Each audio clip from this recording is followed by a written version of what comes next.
ইল্লাল্লাহ লা ইলাহা ইল্লাল্লাহ আল্লাহ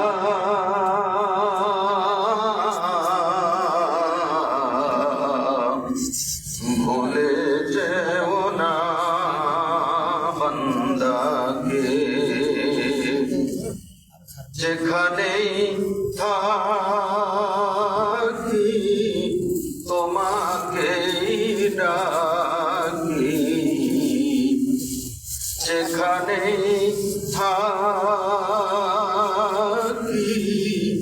তোমাকেই ডাকি ভুলিনি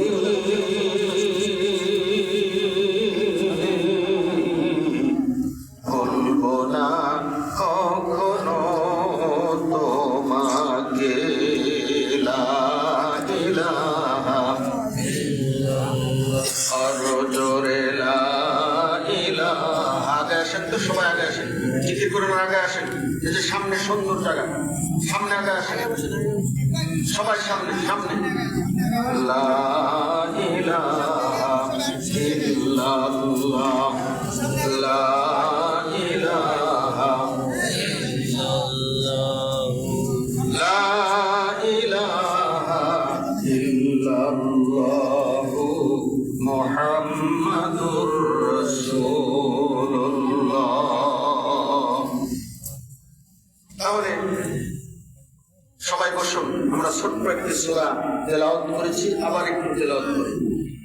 আউযু বিল্লাহি মিনাশ শাইতানির রাজীম। বিসমিল্লাহির রাহমানির রাহিম। তাব্বাত ইয়াদা আবি লাহাবিন ওয়া তাব্বা মা আগনা আনহু মালুহু ওয়া মা কাসাব সায়াসলা নারান যাতা লাহাবিন ওয়া ইমরাআতুহু হাম্মালাতাল হাতাব ফি জিদিহা হাবলুম মিন মাসাদ। সাদাকাল্লাহুল আযীম। এই সূরাটির নাম কি বলতে পারবেন? সূরা লাহাব। আমরা এমন উন্নত জাতের মুসলমান যে সূরার নাম বললে আমরা চিনি না। যদি বলা হয় সূরা লাহাব, চিনতে পারি না। তাব্বাত ইয়াদা বললে চিনি। যদি বলা হয় সূরা ফাতিহা, চিনি না। আলহামদু বললে চিনি। যদি বলা হয় সূরা ইখলাস, চিনি না। কুল হুয়াল্লাহ বললে চিনি। আমরা এত উন্নত মুসলমান। সম্মানিত ভাইরা, এই সূরা লাহাব, এই সূরা লাহাব, লাহাব শব্দের অর্থ হলো অগ্নিস্ফুলিঙ্গ। লাহাব শব্দের মানে কি? অগ্নিস্ফুলিঙ্গ, আগুনের শিখা।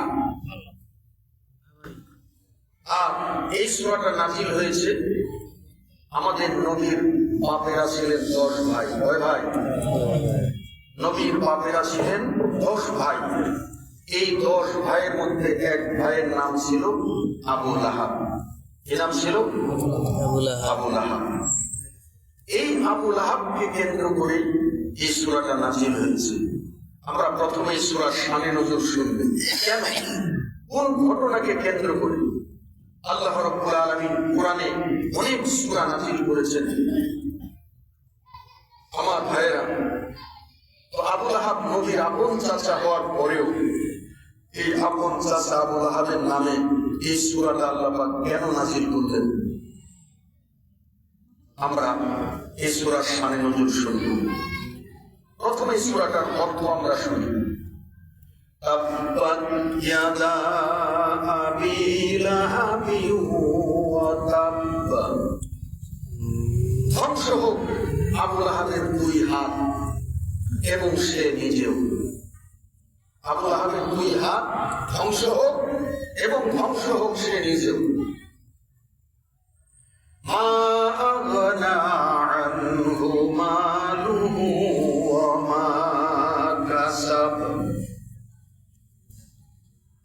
আমাদের অর্থ সম্পদ এবং যা কিছু সে উপার্জন করেছে কোনো কিছুই তার কোনো কাজে লাগেনি।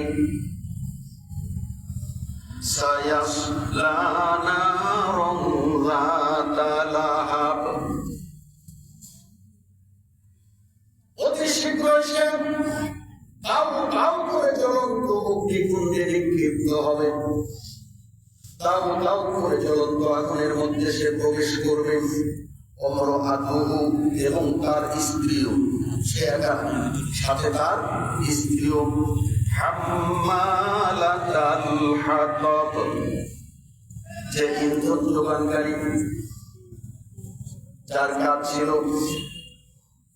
কাঁটা বহনকারী, কাঁটা বহনকারী মহিলা। ফি জিদিহা হাবলুম মিন মাসাদ, যার তলদেশে থাকবে মজবুত রশি, যার তলায় থাকবে কি মজবুত লোহার তার দিয়ে পাকানো রশি। এই রশি থাকবে তার গলায়, অর্থাৎ এই রশি দিয়ে তাকে জাহান্নামে ফাঁসিতে ঝোলানো হবে। এই হলো সূরার অর্থ। এই সূরাটা কেন নাযিল করা হলো? আবু লাহাবের জন্য আল্লাহ পাক এখানে বদদোয়া করে, তার স্ত্রীকে বদদোয়া করে আল্লাহ পাক এই সূরাটা নাযিল করলেন। কারণটা কি? আল্লাহ রাব্বুল আলামিন কোরআন কারীমের সূরা শুআরার ভিতরে বলেছেন, وأنذر عشيرتك الأقربين। আল্লাহ রাব্বুল আলামিন বলেন, হে নবী, আপনি আপনার নিকটাত্মীয়দেরকে সতর্ক করুন, আপনি আপনার নিকটাত্মীয় স্বজনদেরকে আপনি সাবধান করুন, তাদেরকে দিনের দাওয়াত দেন। আমার বন্ধুগণ, আল্লাহ রাব্বুল আলামিন এই নির্দেশ দেওয়ার পর বিশ্বনবী মুহাম্মদুর রাসূলুল্লাহ সাল্লাল্লাহু আলাইহি ওয়াসাল্লাম সাফা পাহাড়ের চূড়ায় চলে গেলেন। সুবহ সাদিকের সময়, ভোর রজনীতে সুবহ সাদিকের সময় সাফা পাহাড়ে আরোহণ করে বিশ্বনবী মুহাম্মদুর রাসূলুল্লাহ ঘোষণা দিলেন, ইয়া সাবাহা, হে ভোরবেলার বিপদ। বিশ্বনবী যখন সাফা পাহাড়ের চূড়ায় আরোহণ করে ঘোষণা দিলেন, এই ঘোষণা দেওয়ার সঙ্গে সঙ্গে মক্কার প্রতিটি ঘরে ঘরে নবীজির আওয়াজ পৌঁছে গেল। মক্কার প্রত্যেকটি বাড়ি থেকে একজন করে লোক ছুটে আসলো। কি ব্যাপার? পাহাড়ের চূড়া থেকে আমাদেরকে বিপদ থেকে সাবধান করার জন্য কে এই ভোরবেলা আহ্বান করতেছে, ডাকতেছে? কোন বিপদ থেকে সাবধান করার জন্য আমাদেরকে ডাকতেছে? যাও, প্রত্যেকটা বাড়ি থেকে একজন করে লোক এসে হাজির হয়ে গেল। আর কেউ আসতে না পারলে তার পক্ষ থেকে অন্য কাউকে পাঠিয়ে দিয়েছে, যাও শুনে আসো, কোন বিপদ থেকে আমাদেরকে সতর্ক করার জন্য এখানে ডাকছে। আমার বন্ধুগণ, প্রত্যেকটা বাড়ি থেকে একজন করে লোক এই সাফা পাহাড়ে এসে হাজির হয়ে গেল। এসে দেখে আব্দুল্লাহর পুত্র মুহাম্মদ। বিশ্বনবী প্রত্যেকটা গোত্রের নাম ধরে ধরে ডেকে ডেকে বলছেন, হে বনু ফেহর গোত্রের লোক, হে বনু তামিম গোত্রের লোক, হে কুরাইশ গোত্রের লোক। এমনি ভাবে প্রত্যেকটা গোত্রের নাম ধরে ধরে ডেকে ডেকে বলছেন, আমি যদি তোমাদেরকে বলি যে এই পাহাড়ের পিছন দিকে বিশাল এক শত্রু বাহিনী প্রস্তুত হয়ে আছে, অস্ত্র শস্ত্র নিয়ে তোমাদেরকে ধ্বংস করার জন্য, তোমাদের উপরে ঝাঁপিয়ে পড়ার জন্য, তোমরা কি আমার কথা বিশ্বাস করবে না? সবাই এক বাক্যে জবাব দিল, ও আব্দুল্লাহর পুত্র মুহাম্মদ, আমরা তো তোমার সততা, আমরা তোমার ন্যায়নীতি, আমরা তোমার সত্যবাদিতা, আমরা তোমার বিশ্বাস পরায়ণতা দেখে আমরা ছোটকাল থেকে তোমাকে আলামিন বলে ডাকি, তোমাকে সত্যবাদী বলে ডাকি। তোমার মতো সত্যবাদী মানুষের কথা আমরা বিশ্বাস করবো না, তো কার কথা আমরা বিশ্বাস করবো? তুমি বলো, কোন বিপদ থেকে আমাদেরকে সাবধান করার জন্য এখানে আহ্বান করেছো? বলো, আমরা তোমার কথা অবশ্যই বিশ্বাস করবো। এবার বিশ্বনবী মুহাম্মদুর রাসূলুল্লাহ সাল্লাল্লাহু আলাইহি ওয়াসাল্লাম বলছেন, আমি তোমাদেরকে আল্লাহর ভয় দেখাচ্ছি। তোমরা যে মূর্তির পূজা করছো, লাত, মানাত, উজ্জা, হুবল, ইয়াগুস, এই সমস্ত মূর্তির পূজা করছো, আমি তোমাদেরকে সাবধান করার জন্য এখানে হাজির করেছি, আহ্বান করেছি। এই মূর্তি কোনোদিন তোমাদের রব হতে পারে না। এই মাটির তৈরি, পাথরের তৈরি, পিতলের তৈরি মূর্তি কখনো তোমাদের রব হতে পারে না, তোমাদের সৃষ্টিকর্তা হতে পারে না। কারণ তোমরা কি লক্ষ্য করে দেখো না, এই মূর্তির শরীরে যদি একটা মাছি বসে, মাছি তাড়ানোর মতো ক্ষমতায় মূর্তি নাই। মূর্তির শরীরে যদি একটা মশা বসে, তাহলে মশা তাড়ানোর মতো ক্ষমতায় মূর্তির নাই। মূর্তির মাথা করে যদি কোনো কুকুর সিগালে পেশাব করে দেয়, নিজের দেহকে কুকুরের পেশাব থেকে রক্ষা করার মতো কোনো ক্ষমতায় মূর্তির নাই। তাহলে যে মূর্তি নিজের দেহকে রক্ষা করতে পারে না, কুকুরের পেশাব থেকে নিজের মাথা রক্ষা করতে পারে না, মশার কামড় থেকে নিজের দেহকে বাঁচাতে পারে না, তাকে ভোগ দেওয়ার সময় তার সামনে যে দুধ গোলাপ, বিভিন্ন উপহার যেগুলো দেওয়া হয় তার পায়ের কাছে, এইগুলো যদি মাছি টেনে নিয়ে চলে যায়, মাছি যদি খাবারগুলো টেনে নিয়ে চলে যায়, পিঁপড়া যদি খাবারগুলো টেনে নিয়ে চলে যায়, তাহলে পিঁপড়ার কাছ থেকে নিজের ভোগের সেই খাদ্য সামগ্রী রক্ষা করার মতো ক্ষমতা যে মূর্তির নাই। এই মূর্তি কেমন করে তোমাদের সৃষ্টিকর্তা হতে পারে? এই মূর্তি কেমন করে তোমার উপাসক হলে ভালো করবে? এই মূর্তি কেমন করে তুমি বিপদে পড়লে তোমাকে রক্ষা করবে?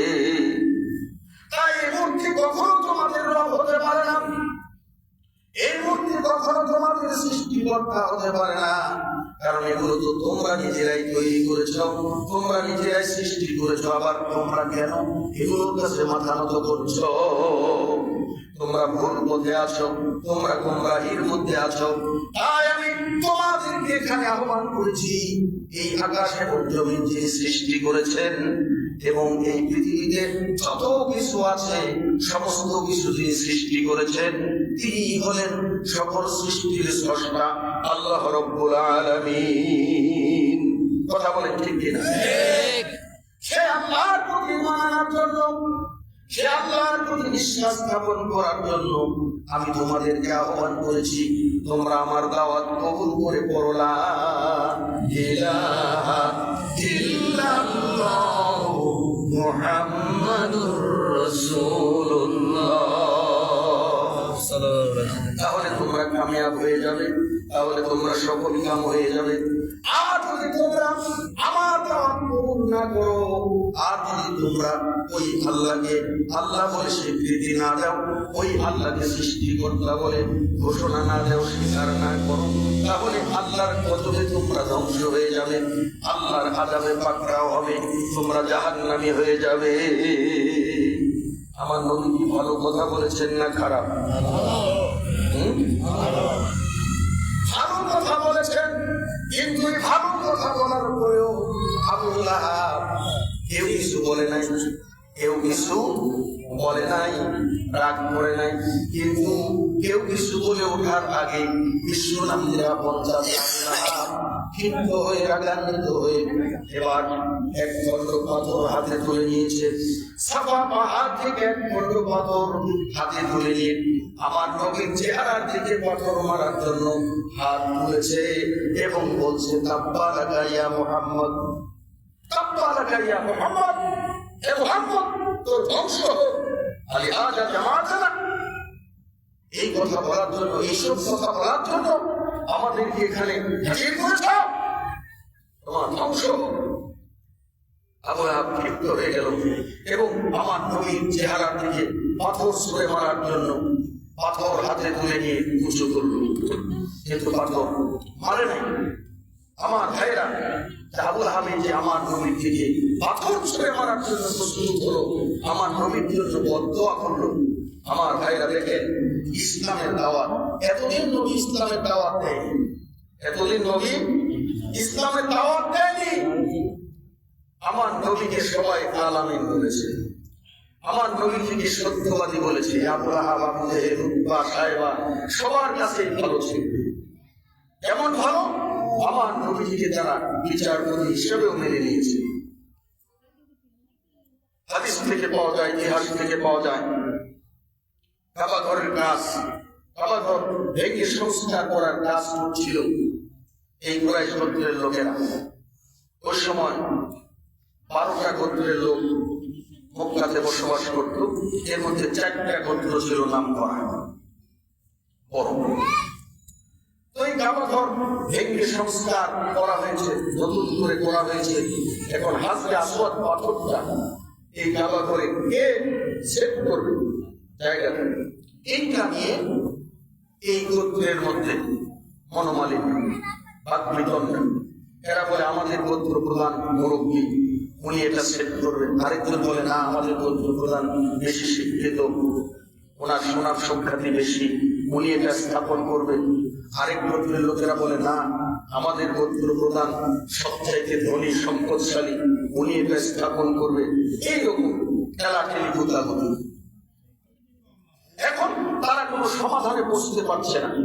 শেষ পর্যন্ত তারা আলোচনা সাপেক্ষে সিদ্ধান্ত নিয়েছে যে আজকে সবাই খালি স্থগিত করা হলো, আগামীকাল সবাই খেয়াল রাখবে সবার আগে কোন লোকটা কাবা শরীফে আসে, সবার আগে যে লোকটা কাবা শরীফে প্রবেশ করবে উনি যে ফয়সালা দেবেন আমরা সেই ফয়সালা মেনে নেব। পরের দিন সবাই খেয়ালে থাকলো, দেখা গেল সবার আগে আব্দুল্লাহর পুত্র মুহাম্মদুর রাসূলুল্লাহ সবার আগে কাবাতে হাজির। সবাই বলি সুবহানাল্লাহ। নবীকে দেখে সবাই খুশি, একটা ভালো মানুষ আমরা পেয়েছি, একটা সৎ মানুষ পেয়েছি, উনি যে ফয়সালা দিলে অবশ্যই আমরা মেনে নিব। আমাদের নবীকে তারা বলল, মুহাম্মদ আমরা তো এই সমস্যা করে গেছি, এখন এই পাথরটা কে এই কাবা শরীফে স্থাপন করবে, তুমি সমাধান দিয়ে দাও। তুমি যে সমাধান দেবে আমরা মেনে নেব। বিশ্বনবী মুহাম্মদুর রাসূলুল্লাহ সাল্লাল্লাহু আলাইহি ওয়াসাল্লামের গায়ে ছিল চাদর।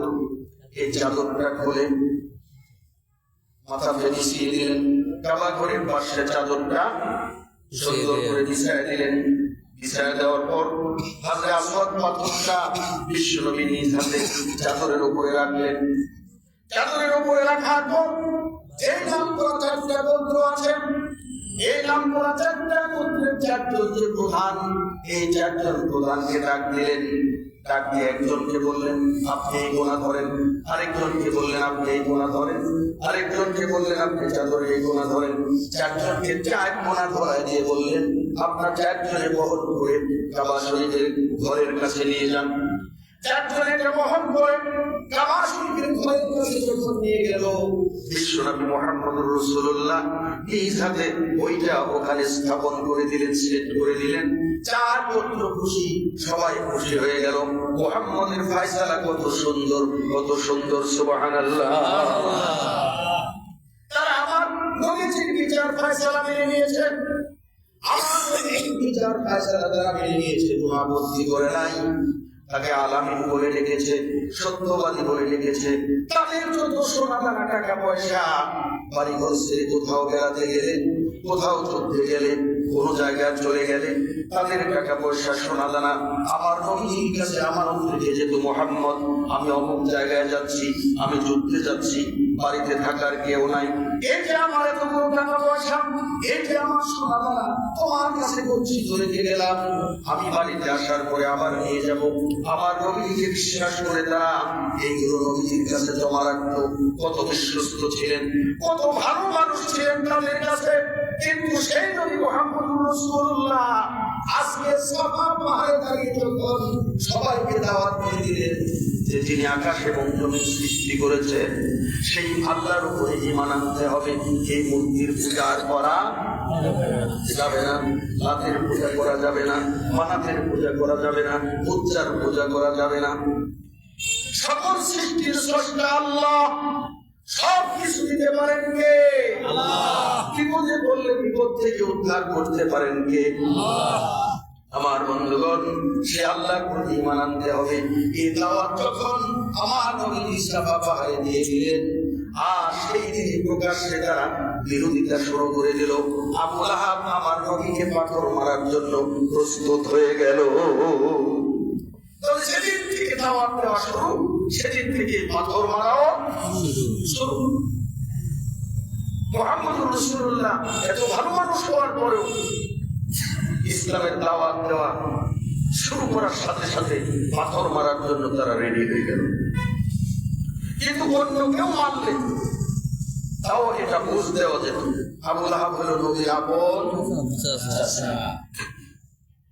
ভাইরা আমার, বন্ধুরা আমার, সেদিন থেকে আমার নবীর দাওয়াতি কাজ শুরু।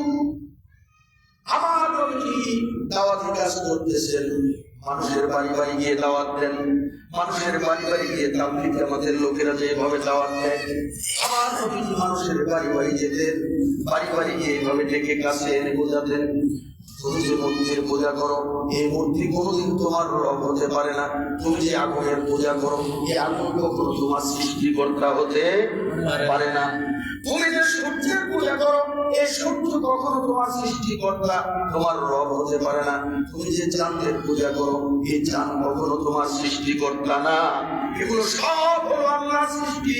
সেই আল্লাহ হলেন একমাত্র সৃষ্টিকর্তা। সে আল্লাহ তোমাকে আমাকে সৃষ্টি করেছেন। সে আল্লাহর উপরে ঈমান আনতে হবে, ইবাদত করতে হবে সেই আল্লাহর। ইবাদত করতে হবে কার? আল্লাহ। নাকি সাহেবের? আল্লাহ। সিজদা দিতে হবে কাকে? আল্লাহকে। নাকিরকে? আল্লাহকে। আল্লাহকে সিজদা দিতে হবে। ভাইরা আমার, বন্ধুরা আমার, আমার নবী যখন তাদেরকে বুঝাচ্ছেন, আবু লাহাব নবীজির পিছনে পিছনে যায়। আবু লাহাব নবীজির পিছনে পিছনে গিয়ে যখন আমার নবীজি ওই লোকটাকে বোঝায়, ওই লোকের ভিতরে বুঝ চলে আসে, মনটা নরম হয়, ইসলাম কবুল করবে করবে ভাব।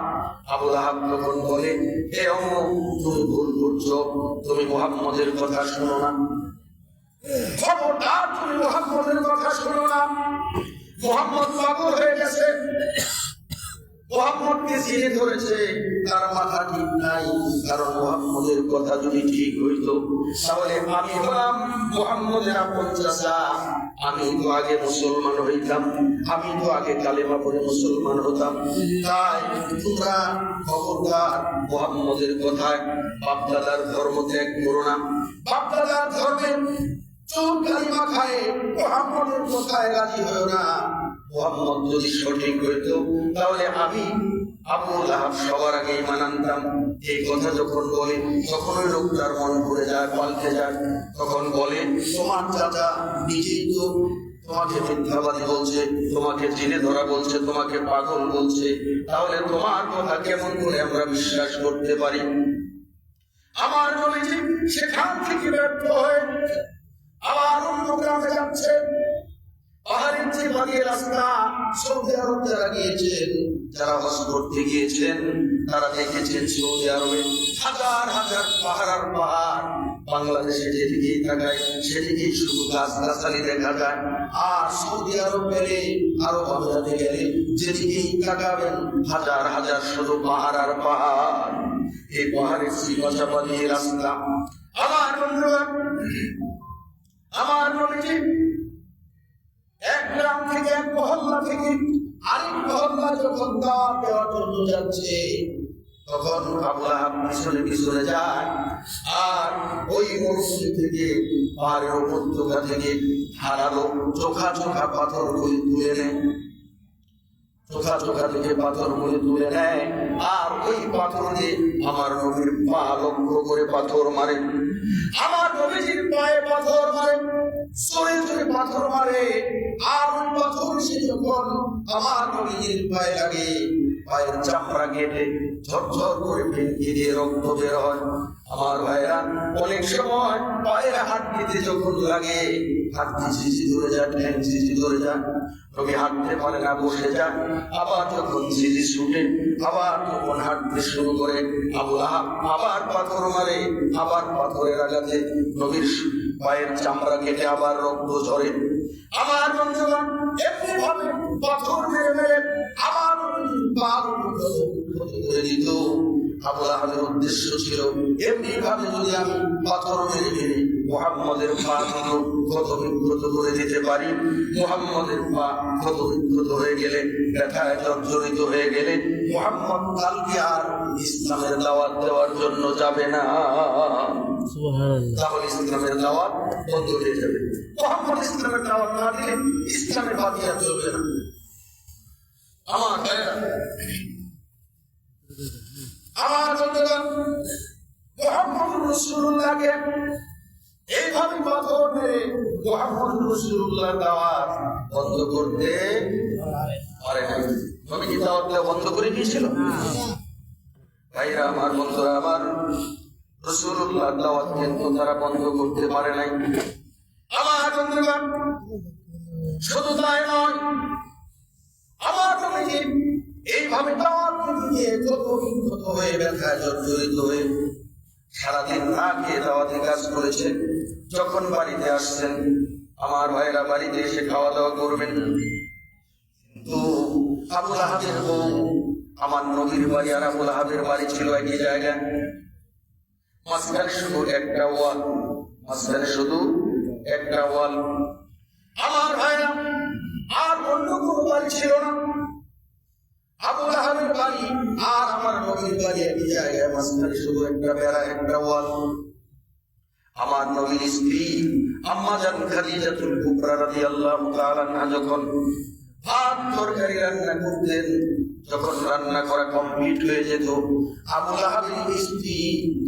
লাহাবের স্ত্রী উম্মে জামিলা, কি নাম? উম্মে জামিলা। আরেকটা নাম আছে তার, সেটা হলো আরদা। এই আরদা আবু লাহাবের স্ত্রী সকালবেলা উঠান বাড়ি ঘর ঝাড়ু দেওয়ার পর যে ময়লা আবর্জনাগুলি জমত, এই ময়লা আবর্জনাগুলি ডালি ভর্তি করে রেখে দিত। আমার নবীর স্ত্রী আম্মা জান খাদিজাতুল কুবরা রাদিয়াল্লাহু তাআলা আনহা যখন ভাত তরকারি রান্না কমপ্লিট হয়ে যেত, আবু লাহাবের স্ত্রী ওই ডালি ভর্তি ময়লা আবর্জনা নিয়ে আমার নবীর বাড়িতে এসে ওই ভাতের পাতিলে ঢেলে দিত, তরকারির পাতিলে ঢেলে দিত। এমনি ভাবে নবীর খাবারগুলো নষ্ট করে দিত।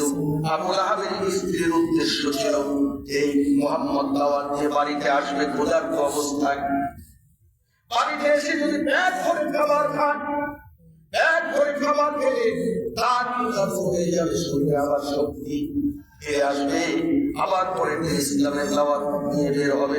তাই মুহাম্মদ যাতে বাড়িতে এসে খাবার খুঁজে না পান, না খেয়ে যেন ক্ষুধার যন্ত্রণায় সারা রাত ছটফট করে, এই জন্য প্রতিদিনের কাজ ছিল এমনি ভাবে নবীর বাড়িতে গিয়ে খাবারগুলো নষ্ট করে দেওয়া। জোরে বলেন নাউযুবিল্লাহ।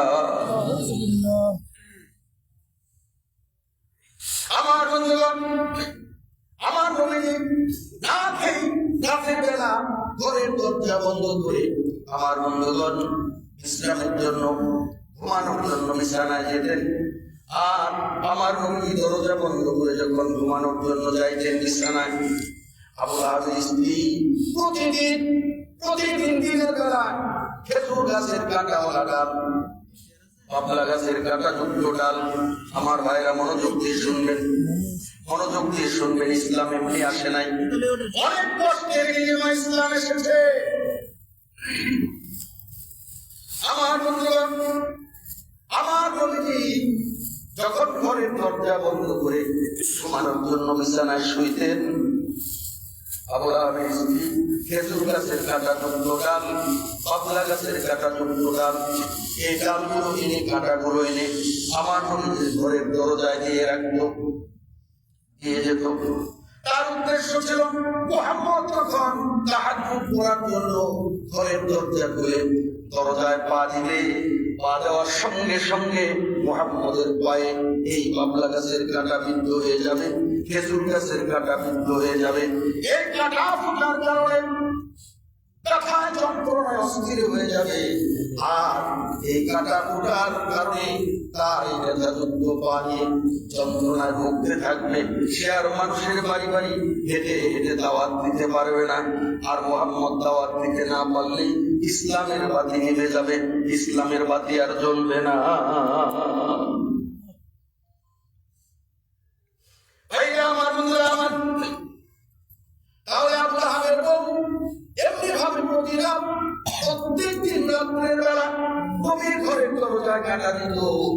আমার ভাইরা এমনি ভাবে অত্যাচার নির্যাতন করেও যখন নবীজির ইসলামের দাওয়াত বন্ধ করতে পারলো না, নবী ইসলামের দাওয়াত দিয়েই চলেছেন, আর একজন দুইজন এমনি ভাবে মুসলমানের সংখ্যা বাড়তে লাগলো।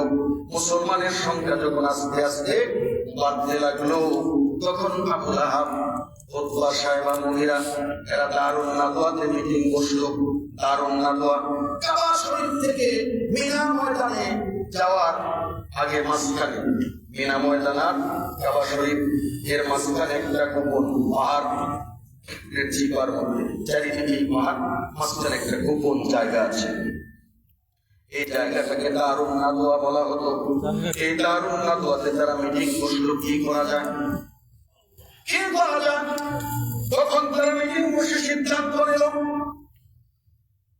মুহাম্মদকে বন্দী করতে হবে, মুহাম্মদকে আটক করতে হবে। কারণ মুহাম্মদকে বহু অত্যাচার করা হয়েছে, বহু নিষেধ করা হয়েছে, বহু নির্যাতন করা হয়েছে। কোনোভাবেই ইসলামের দাওয়াত সে বন্ধ করতেছে না। তাই এখন তুমি ইসলামের দাওয়াত ঠেকাইতে চাও, ইসলামের গতি যদি রোধ করতে চাও, তাহলে মুহাম্মদকে বন্দী করতে হবে, আটক করতে হবে।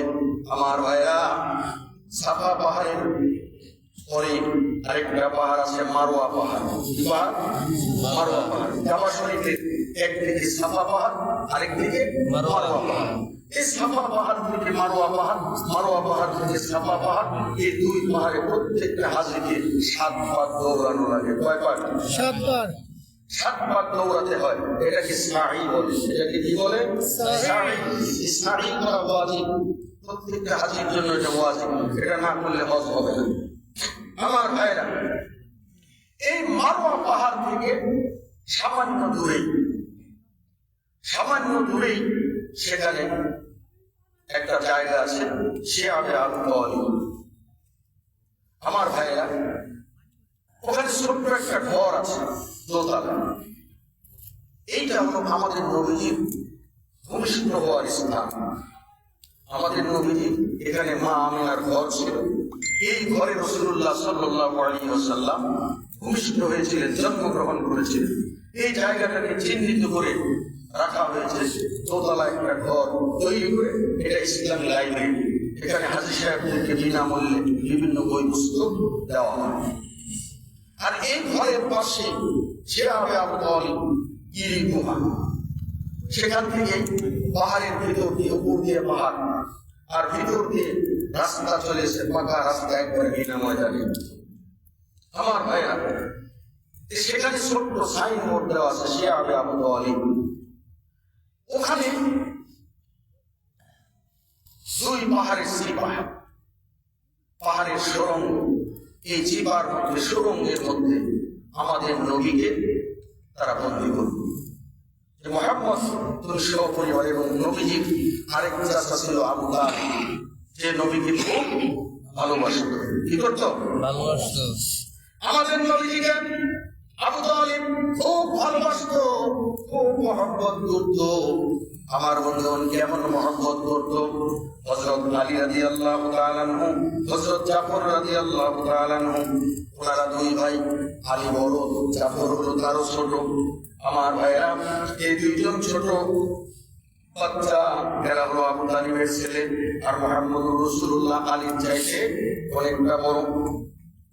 আমার বন্ধুগণ, কিন্তু আবু তালিব নিজের সন্তান আলী এবং জাফরকে নিজের কোলে না রেখে, নিজের কাছে শোয় না রেখে তাদেরকে দূরে রাখতেন। আর মুহাম্মদুর রাসূলুল্লাহকে নিজের মুখের সঙ্গে জড়ায় ধরে নিয়ে ঘুম পাড়াইতেন। জোরে বলেন মারহাবা। এত পরিমাণ ভালোবাসতেন, উনি বুঝতে দিতেন না। উনি এটা চিন্তা করতেন, আমি যদি আমার ছেলে আলী, আমার ছেলে জাফর, তাদেরকে আমার বুকের সঙ্গে জড়ায় ধরে নিয়ে ঘুমাই, আর আমার ভাতিজা মুহাম্মদ সে যদি থাকে, সে কষ্ট পাবে। তার অন্তরে চিন্তা জাগবে যে আমারও যদি বাবা থাকতো, এমনি ভাবে আদর করে, গলা ধরে আমিও ঘুমাতে পারতাম। এই কষ্টটা যাতে উনি না পান, এই জন্য ভাতিজাকে নিজের কাছে শোয়ায় রাখতেন, নিজের ছেলেদেরকে একটু দূরে রাখতেন। এত পরিমাণ ভালোবাসত। এই আবু তালিব আমার নবীজিকে মহব্বত করতো, নবীজিকে ভালোবাসতো। কাফের বেঈমানেরা ওনারা যখন মুহাম্মদুর রাসূলুল্লাহর বিরুদ্ধে বিভিন্ন ষড়যন্ত্রে লিপ্ত হতো, তখন আবু তালিব হুঙ্কার দিয়ে বলতেন, আমার ভাতিজা মুহাম্মদের শরীরে যদি একটা ফোঁটের টোকা পড়ে, একটা আঘাত পড়ে, আমি আবু তালিব কাউকে ছাড় দেব না। আমার বন্ধুগণ এমনি ভাবে সহযোগিতা করেছেন আমার ভাইরা। এই জন্য আবু লাহাব, উতবা, সাইবা, মুগিরা, আসিফ ইবনে ওয়াইল, আবু জেহেল এরা সবাই দারুন নাদওয়াতে মিটিং করে সিদ্ধান্ত নিল যে মুহাম্মদকে ইসলামের দাওয়াত যদি ঠেকাতে চাও, ইসলামের গতি যদি রোধ করতে চাও, তাহলে মুহাম্মদের দাওয়াতি কাজ বন্ধ করতে হবে। আর এই দাওয়াতি কাজ বন্ধ করতে হলে মুহাম্মদ এবং আবু তালিব, খাদিজা যা আছে যারা মুহাম্মদকে সহযোগিতা করে, এদের সবাইকে বসিয়াবে আবু তালিবে বন্দী করতে হবে। তখন তো এখনকার মতো এরকম ফাঁকা চারিদিকে ওয়াল করা, উপরে ছাদ দেওয়া, এরকম জেলখানা ছিল। তখন এরকম জেলখানা ছিল না। এই পাহাড়ের সুড়ঙ্গের মধ্যে আমার নবীজিকে মা খাদিজা সহ, নবীর পরিবার, নবীর বউ-বাচ্চা সহ, আবু তালিব সহ এই পাহাড়ের সুড়ঙ্গের মধ্যে শিয়াবে আবু তালিব পাহাড়ের চিপার মধ্যে ওনাদের সবাইকে বন্দী করত যে তোমরা এখানেই থাকবে, এখান থেকে বের হতে পারবে না, এই পাহাড়ের চিপার মধ্যেই থাকবে, বাইরে যেতে পারবে না। আমার বন্ধুগণ, বাইরে যাওয়া কড়াকড়িভাবে নিষেধ দেওয়া হলো এবং সেই পাহাড়ে পাহারাদার নিযুক্ত করা হলো যে পাহারা দিতে তারা যেন বাইরে আসতে না পারে। হজের মৌসুমে বিভিন্ন দেশ থেকে, বিভিন্ন এলাকা থেকে বণিকেরা ব্যবসা করার জন্য মক্কায় আসলো। আমার বন্ধুগণ, সেই প্রত্যেকটা ব্যবসায়ীকে আবু লাহাব কড়াকড়িভাবে নিষেধ দিয়ে দিত। এই শিয়াবে আবু তালিব গিরিপথের মধ্যে, গিরি গুহার মধ্যে মুহাম্মদকে সপরিবারে আমরা বন্দী করেছি, আটক করেছি। তারা যদি কোনো সময় বের হয়ে আসে তোমাদের কাছে কোনো খাবার কেনার জন্য, খবরদার তাদের কাছে কোনো খাবার বিক্রি করতে পারবে না। যদি মুহাম্মদের কাছে অথবা তার সঙ্গী সাথীদের কাছে কোনো খাবার তোমরা বিক্রি করো, আর আমরা যদি প্রমাণ পাই, তাহলে তোমার ব্যবসা এখানে বন্ধ করে দেওয়া হবে, তোমাকে তাড়িয়ে দেওয়া হবে। তোমাদের কোনো জিনিস যদি বিক্রি না হয়, আমি আবু লাহাব ডবল দাম দিয়ে কিনে নেব, কিন্তু মুহাম্মদের কাছে এবং তার সাথে যাদেরকে আমরা বন্দী করেছি তাদের কাছে তোমরা কোনো খাবার বিক্রি করতে পারবে না। আমার বন্ধুগণ, রাতের বেলা আবু জেহেল, আবু লাহাব এই দুই শয়তান এরা নিজেরা পাহারা দিতে লাগলো। খাদিজা রাদিয়াল্লাহু তাআলা আনহার আত্মীয় স্বজনেরা গভীর রজনীতে অন্ধকারের মধ্যে কিছু খাবার, রুটি এবং কিছু খাবার, পানি এইগুলো উটের পিঠের মধ্যে বেঁধে ওই পাহাড়ের সুড়ঙ্গে পাঠায় দিলেন। সেইগুলো তারা নিয়ে খেতেন। কিন্তু এইটা যখন টের পাইল আবু লাহাব, আবু জেহেল এরা নিজেরা ডিউটি দেওয়া শুরু করলো। রাতের বেলা সারা রাত আবু লাহাব ডিউটি দেন, আবু লাহাব ডিউটি দেন যেন গোপনেও কেউ কোনো খাবার রাসূলুল্লাহর কাছে পাঠাতে না পারে। আমার বন্ধুগণ, দুনিয়ার জেলখানাগুলিতে সরকারি ভাবে, রাষ্ট্রীয় ভাবে প্রত্যেকটা কয়েদিকে খাবার দাবারের ব্যবস্থা করা হয়, আছে। কিন্তু আমার নবীজির জেলখানা কত কঠিন ছিল। আমার নবীজিকে তারা তো খাবার দেয় নাই, চুরি করে গোপনে কেউ যাতে খাবার দিতে না পারে সেই জন্য তারা নিজেরা পাহারা দিত। আমার বন্ধুগণ, কিতাব সাক্ষী কোরআনের তাফসীরে এসেছেন, আমার বন্ধুগণ, বিশ্বনবী মুহাম্মদ রাসূলুল্লাহ সাল্লাল্লাহু আলাইহি ওয়াসাল্লাম ক্ষুধা যন্ত্রণা সহ্য করতে না পেরে পাহাড়ে যেই লতাগুলো জন্ম হয়, ছোট ছোট গাছগাছালি জন্ম হয়, এই গাছের পাতা, গাছের পাতাগুলো চিবিয়ে চিবিয়ে খেতে। গাছের পাতা খাওয়ার কারণে নবীজি বলছেন, গাছের পাতা চিবিয়ে খাওয়ার কারণে, গাছের পাকলা, গাছের ছাল খাওয়ার কারণে আমাদের পায়খানাগুলি গভীর লাঠির মতো পায়খানা হতো।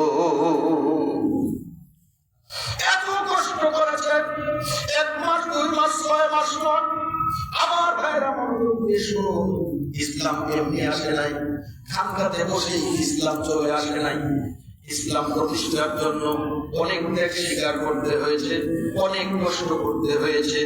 আমার বিশ্বনবী মুহাম্মদ রাসূলুল্লাহ সাল্লাল্লাহু আলাইহি ওয়াসাল্লামকে এমনি ভাবে 3 থেকে 3.5 বছর পর্যন্ত এই পাহাড়ের সুরঙ্গের মধ্যে তারা বন্দী করে রেখেছিল। কয় বছর? 3 বছর। 3-3.5 বছর।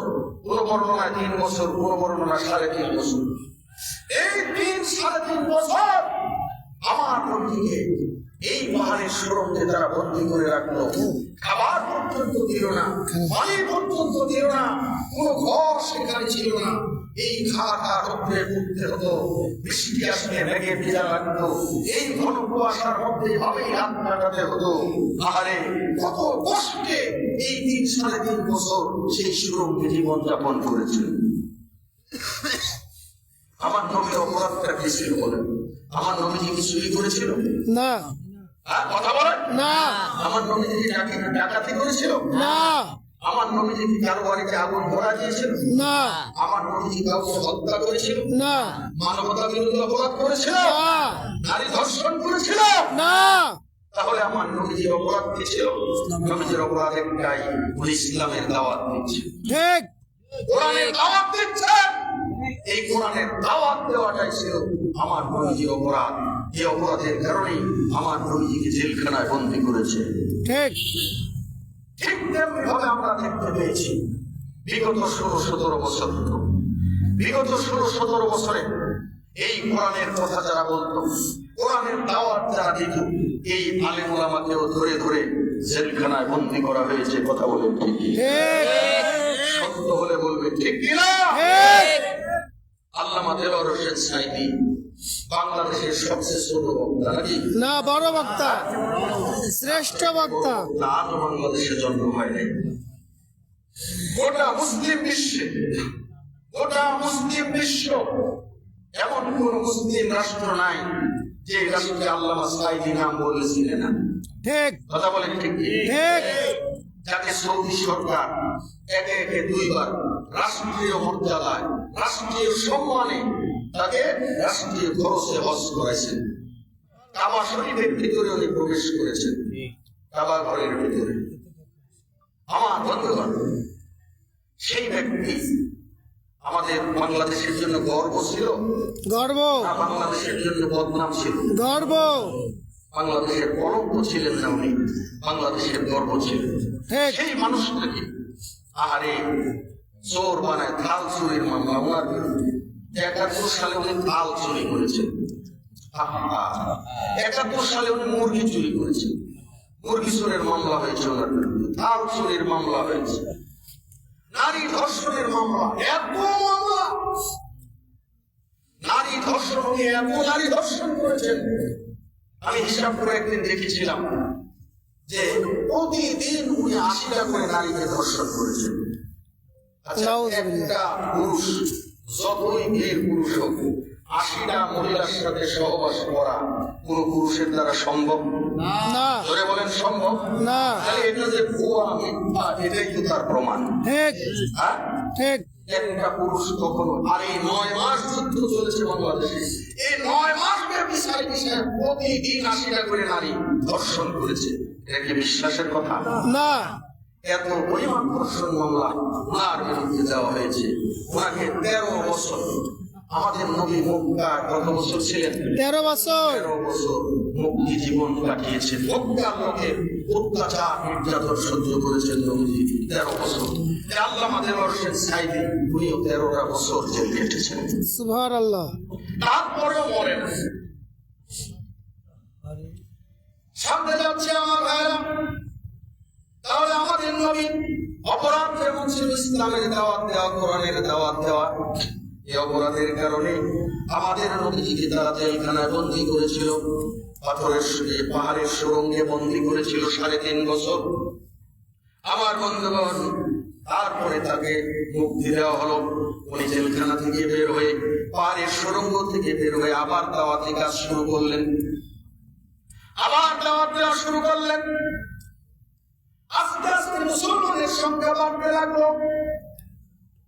যখন মুসলমানের সংখ্যা দিন দিন বাড়তেছে, আমার বন্ধুগণ, আবার আবু লাহাব, আবু জেহেল, উতবা, সাইবা, মুগীরা এরা আবার দারুন নাদওয়াতে মিটিং বসলো। কোথায় মিটিং বসলো? দারুন নাদওয়াতে আবার তারা মিটিং বসলো।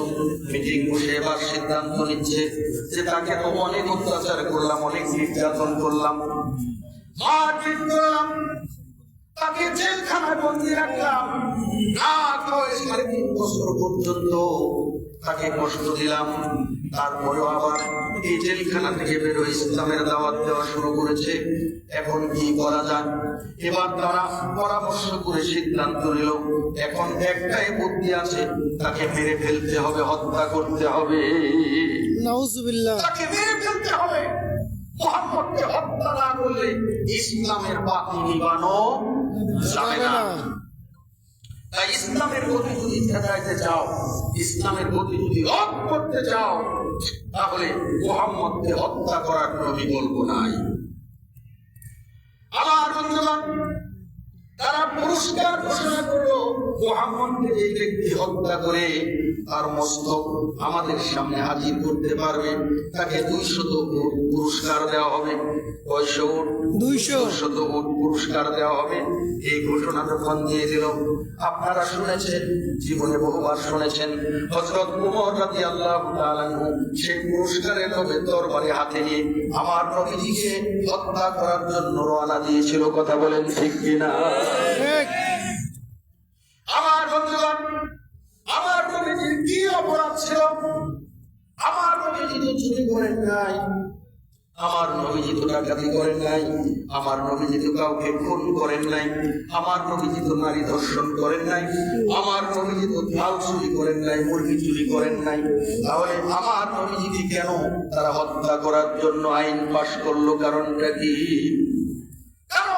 তারা হিসাব করে দেখেছে যে মুহাম্মদের ইসলাম যদি কায়েম হয়ে যায়, মুহাম্মদের ইসলাম যদি কায়েম হয়ে যায়, ইসলামী শাসন ব্যবস্থা চালু হয়ে যায়, আমার মতো লম্পট আবু জেহেল, আবু লাহাব, আমাদের মতো শয়তানের রাজত্ব আর থাকবে না। কথা বলেন ঠিক কি?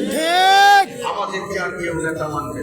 এখন যে আমরা রাষ্ট্র চালাচ্ছি, এই রাষ্ট্র পরিচালনা আমাদের হাতে আর থাকবে না। তাই নিজেদের ক্ষমতা তুমি ধরে রাখতে চাও, মুহাম্মদকে ঠেকাও। আমার ভাইরা, নিজেদের ক্ষমতাকে চিরস্থায়ী করার জন্য আবু জেহেল, আবু লাহাব এরাও জানতো যে মুহাম্মদ সত্যবাদী নবী, মুহাম্মদ সত্যই নবী, এরা জানতো। কিন্তু শুধুমাত্র নিজেদের ক্ষমতা যাতে চলে না যায়, নিজেদের ক্ষমতাকে স্থায়ী করার জন্য তারা ইসলাম কবুল করেনি, মুহাম্মদুর রাসূলুল্লাহর বিরোধিতা করেছে, হত্যা করার জন্য আইন পাশ করেছে। আমার ভাইয়েরা পুরস্কার ঘোষণা করেছে। আমার ভাইয়েরা, আবু লাহাব আপন চাচা হয়ে নবীর বিরুদ্ধে এত ষড়যন্ত্র, এত অত্যাচার, এত নির্যাতন, এত চক্রান্ত, তাই আল্লাহ রাব্বুল আলামিন আবু লাহাবের প্রতি অসন্তুষ্ট হয়ে এই সূরাটা নাজিল করে আল্লাহ পাক জানায় দিয়েছে, তাব্বাত ইয়াদা আবি লাহাবি ওয়া তাব। ধ্বংস হোক আবু লাহাবের 2 হাত, এবং সে নিজেও। আল্লাহ রাব্বুল আলামিন বদদুয়া করে এই সূরা লাহাব নাজিল করে দিলেন, তাব্বাত ইয়াদার সূরা নাজিল করে দিলেন। তাহলে এতক্ষণ আমরা শুনলাম শানে নজুল, কেন আবু লাহাবের নামে আল্লাহ এই সূরাটা নাজিল করলেন। এখন শুরু হবে এই সূরার ওয়াজ। আপনারা শুনবেন তো ইনশাআল্লাহ? ইনশাআল্লাহ। খারাপ লাগছে নাকি? না। কষ্ট পাচ্ছেন? না। আমার ওই যে কারো কারো বলে ঘুম ধরছে, তো বেশিক্ষণ আপনাদেরকে কষ্ট দেব না, কারণ আমারও আগামীকালকে আবার জালসা আছে টাঙ্গাইলে মাহফিল আছে, আমারও ঘুমাতে হবে। আপনাদেরকে বেশি কষ্ট দিব না। তা আপনারা কষ্ট পাচ্ছেন না? না।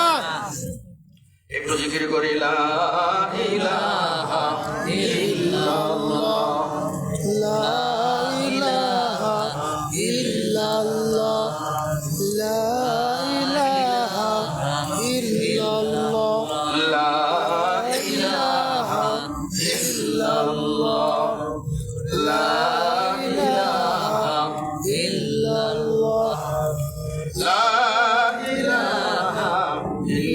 ইল্লাল্লাহু মুহাম্মাদুর রাসূলুল্লাহ। ভাইরা আমার, বন্ধুরা আমার, আমাদের নবী মুহাম্মদুর রাসূলুল্লাহ সাল্লাল্লাহু আলাইহি ওয়াসাল্লাম উনি কোনো অপরাধ করেন নাই, উনি চুরি করেন নাই, ডাকাতি করেন নাই, জেনা ব্যভিচার করেন নাই। একমাত্র ওনার অপরাধ ছিল উনি ইসলামের কথা বলছেন, উনি মানুষকে কোরআনের দিকে দাওয়াত দিচ্ছেন, ইসলামের দাওয়াত দিচ্ছেন, এটাই ছিল তার অপরাধ। ঠিক তেমনি ভাবে আল্লামা দেওয়ার হোসেন সাইদি, ওনারও অপরাধ একটাই, উনি যেখানে কোরআনের কথা বলতে যান সেখানেই লক্ষ লক্ষ মানুষ হয়তো কথা বলেন, ঠিক কিনা? এই যে লক্ষ লক্ষ মানুষ ওনার ওয়াজ শোনার জন্য হাজির হইতো, এই লোকটা যদি কোনো এক সময় কোন আন্দোলনের ডাক দেয় তাহলে লক্ষ লক্ষ মানুষ উপস্থিত হয়ে যাবে। আর এই ভালো মানুষগুলি যদি এক সময় রাষ্ট্রীয় ক্ষমতায় চলে যায় তাহলে আমাদের মতো লক্ষ দুর্নীতিবাজ, আমাদেরকে আর কেউ এমপি বানাবে না, আমাদেরকে আর কেউ মন্ত্রী বানাবে না। আমার বন্ধুগণ, এটা তারা পরিষ্কার বুঝতে পেরে আল্লামা সাইদিকে জেলখানায় বন্দী করেছে এবং আরো বড় বড় আলেম ওলামাকে জেলখানায় বন্দী করেছে। কথা বলেন ঠিক কিনা? আমার বন্ধুগণ, শেষ পর্যন্ত ইঞ্জেকশন দিয়ে ওনাকে হত্যা করা হয়েছে, যে যখন মরেই না তাকে মারতে হবে, কারণ সামনে নির্বাচন এগিয়ে আসছে। এই নির্বাচনের আগে ওকে হত্যা করতে না পারলে যে কোনো বিপদ, যে কোনো বড় আন্দোলনের ডাক আসতে পারে। আমার ভাইরা, তাকে ইঞ্জেকশনের মাধ্যমে হত্যা করা হয়েছে। আল্লাহর আদালতে বিচার হবে। কথা বলেন ঠিক কিনা? আমার বন্ধুগণ, তো কোরআনের কথা বলাটাই আলেম ওলামার অপরাধ, ইসলামের হক কথাটা বলাই হলো আলেম ওলামার অপরাধ।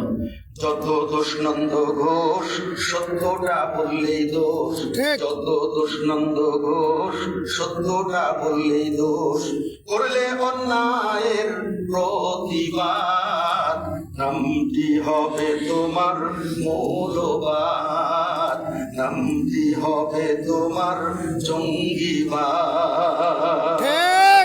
ঠিক না? আমি বিদ্রোহী বিপ্লবী মৌলবাদী, কেন জঙ্গিবাদী? আমি বিদ্রোহী বিপ্লবী মৌলবাদী, কেন জঙ্গিবাদী? কোরআনের কথা বলি তাই বলে আমি মৌলবাদী,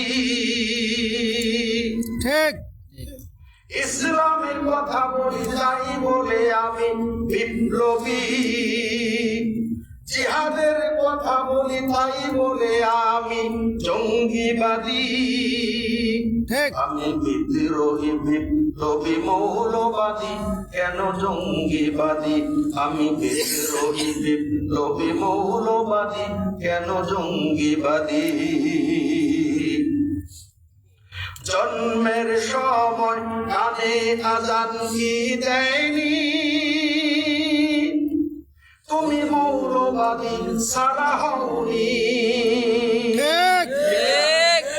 আজান দেওয়ার জন্য মৌলবাদী ছাড়া খুঁজে পাওয়া যায়। ঠিক। জন্মের সময় কানে আজান কি দেয়নি, তুমি মৌলবাদী ছাড়া হওনি। আবার মরণের পরে জানাজা পড়াবে, তখন কোথায় পালিয়ে যাবি? আমি বিদ্রোহী বিপ্লবী মৌলবাদী, কেন জঙ্গিবাদী? আমি বিদ্রোহী বিপ্লবী মৌলবাদী, কেন জঙ্গিবাদী? মৌলবাদ ছাড়া তোমার কোন কাজ হয়েছে বাবা? তোমরা যে আমাদেরকে মৌলবাদী বলে গালি দাও, একটু নিজের বিবেকের কাছে প্রশ্ন করো। তুমি আজকে বৈধ মানুষ, বৈধ সন্তান হিসাবে সমাজে ভোটার আইডি কার্ড তৈরি করেছ, আমি অমুক, আমার পিতা অমুক, আমার মাতা অমুক, এই যে বাবা মায়ের নামটা লেখো, তোমার বাবা মায়ের বিয়েটা কে পড়ায় দিয়েছিল? মৌলবাদী। মৌলবাদী, জঙ্গিবাদী এরাই পড়ায় দিয়েছিল। কথা বলেন ঠিক? ঠিক। না কোনো ব্রাহ্মণ এসে পড়ায় দিয়েছিল, না শ্রীকৃষ্ণ পড়াইছিল। আমার ভাইয়েরা, তোমার বাবা মায়ের বীজ যদি মৌলবাদীরা পড়ায় না দিত, তাহলে তুমি বৈধ সন্তান হিসাবে সমাজে স্বীকৃতি পেতে না। ঠিক। তোমাকে মানুষ চারো সন্তান বলে গালি দিত। ঠিক। সবাই চারো। তাহলে তোমার বৈধ সন্তানের স্বীকৃতির ব্যবস্থা করেছে মৌলবাদীরা। ঠিক। তাহলে এটা কি মৌলবাদীর অপরাধ? আমার ভাইরা, তারপরে তুমি যে আজকে মেহগনি কাঠে, সেগুন কাঠে, 1 লক্ষ টাকা দামের খাটে বউ নিয়ে শুয়ে শুয়ে ঘুমাও, আনন্দ করো, ফুর্তিবাজি করো, তোমার এই বউ নিয়ে ঘুমানোর ব্যবস্থা কারা করে দিয়েছে? মৌলবাদীরা। মৌলবাদীরা কালমা পড়ায় দিয়েছে, বিবাহ পড়ায় দিয়েছে। তাই তুমি বউ নিয়ে বৈধ পন্থায় তোমার যৌন চাহিদা পূরণ করতে পারছো। ঠিক। মৌলবাদীরা এটা করে না দিলে যৌন চাহিদা মেটানোর জন্য পাটের জমিতে, কুশালের জমিতে বাসতলায় যাওয়া লাগতো, আর মানুষে ধরতে পারলে জুতার মালা গলায় দিয়ে ঘোরাইতো। ঠিক। তাহলে তোমার গলায় জুতার মালা যাতে না উঠে, জুতার মালার হাত থেকে তোমার ইজ্জত বাঁচাইছে মৌলবাদীরা। কথা বলেন ঠিক? ঠিক। তাহলে এগুলো বুঝি মৌলবাদীর অপরাধ নাকি? না। তোমার ইজ্জত বাঁচাইছে, তোমার বৈধ স্বীকৃতি তোমাকে দিয়েছে, এগুলো মৌলবাদীদের অপরাধ। তারপরে তোমার দাদা, তোমার বাবা, তোমার নানা, তোমার নানি, 14 গোষ্ঠী যারা মারা গেছে, তাদের জানাজা কে পড়ায়? মৌলবাদীরা পড়ায়। মৌলবাদীরা জানাজা না দিলে, মৌলবাদীরা তোমার গোসল করায় না দিলে, আরে শিয়াল কুত্তা খাইতো তোমার দেহ। ঠিক। শিয়াল কুত্তা খাবে, বিনা জানাজায় তোমাকে ফেলে রাখবে, শকুনে খাবে তোমার দেহ। ঠিক। তাহলে আসো, নিজের বিবেকের কাছে প্রশ্ন করো, মৌলবাদীরা তোমাদের উপকার ছাড়া ক্ষতি করে না। ঠিক। তাই মৌলবাদীদেরকে মৌলবাদী, জঙ্গিবাদী বলে তাদেরকে ঘৃণার চোখে দেখো না, তাদেরকে সম্মানের চোখে দেখো। কথা বলেন ঠিক? আল্লাহ ইজ্জত বাড়ায়। আমিন। মৌলবাদীরা দুর্নীতি করে না। আপনারা দেখেছেন টিকে হালদার একাই 12,500 কোটি টাকা। ঠিক। 12.5 কোটি না, কিন্তু 12,500 কোটি ও একাই নিয়েছে। নাউজুবিল্লাহ। তারপরে একের বিঘির দাম 500 বাড়ি, 350 বাড়ি। বিভিন্ন দেশে তার 350 বাড়ি করেছে। আচ্ছা, একটা মানুষের বসবাস করার জন্য 350 বাড়ি লাগে না। হ্যাঁ? এই 350 বাড়ি কি ওর বাবার বৈধ টাকা দিয়ে করেছে? না। হ্যাঁ? সব অবৈধ দুর্নীতির টাকা। কথা বলেন ঠিক কিনা? আর আপনারা দেখেছেন দেলোয়ার হোসেন সাইদি, আলী আহসান মুজাহিদ, তারপরে মতিউর রহমান নিজামী, এরা যে এমপি মন্ত্রী ছিল, ফখরুদ্দিন এসে অনেককেই দুর্নীতির দায়ে জেলখানায় বন্দী করেছিল, কিন্তু ওনাদের 2 টাকার দুর্নীতিও খুঁজে পায় নাই। ঠিক। 2 টাকার দুর্নীতিও যখন খুঁজে না পাইছে, তখন তাদেরকে এই যে যুদ্ধ অপরাধের মামলা দিয়ে তাদেরকে ফাঁসি দিছে। কথা বলেন ঠিক? ঠিক। তাহলে তারা যে দুর্নীতি করে না, টুপিওয়ালারা, মৌলবাদীরা যে দুর্নীতিবাজ না, তারা পরীক্ষায় পাশ করেছে। কথা বলেন ঠিক? ঠিক। এই জন্য আমরা আগামী নির্বাচনে ইনশাআল্লাহ মৌলবাদীদেরকে সমর্থন করব, ঠিক কিনা? ইনশাআল্লাহ। যারা মৌলবাদীদেরকে ভালোবাসে, আমরা তাদের সাথে আছি। কথা বলেন ঠিক কিনা? ঠিক। কষ্ট পাচ্ছেন মনে হয় না? না। ভাইরা আমার, বন্ধুরা আমার,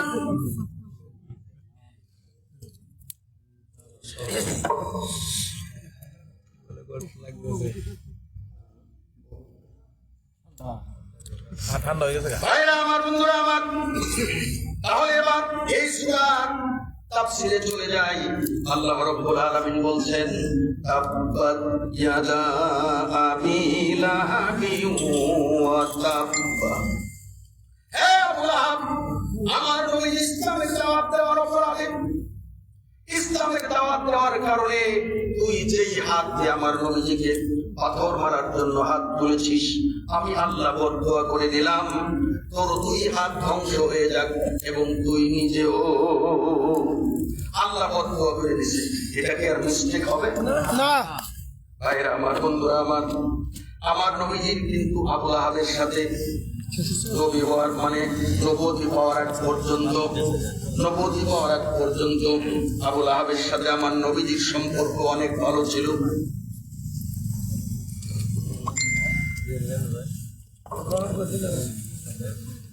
ভাইরা আমার, বন্ধুরা আমার, আবু লাহাবের 3টা ছেলে ছিল। কয়টা ছেলে? 3টা ছেলে ছিল আমার বন্ধুগণ। উতবা, উতাইবা, মুআত্তা। উতবা এবং উতাইবার সঙ্গে আমার নবী 2টা মেয়েকে রাসূলুল্লাহ বিবাহ দিয়েছিলেন। আমার নবীজির 2 মেয়েকে আবু লাহাবের 2 ছেলের সঙ্গে বিবাহ দিয়েছিলেন আমার নবীজি নবুয়ত পাওয়ার আগে।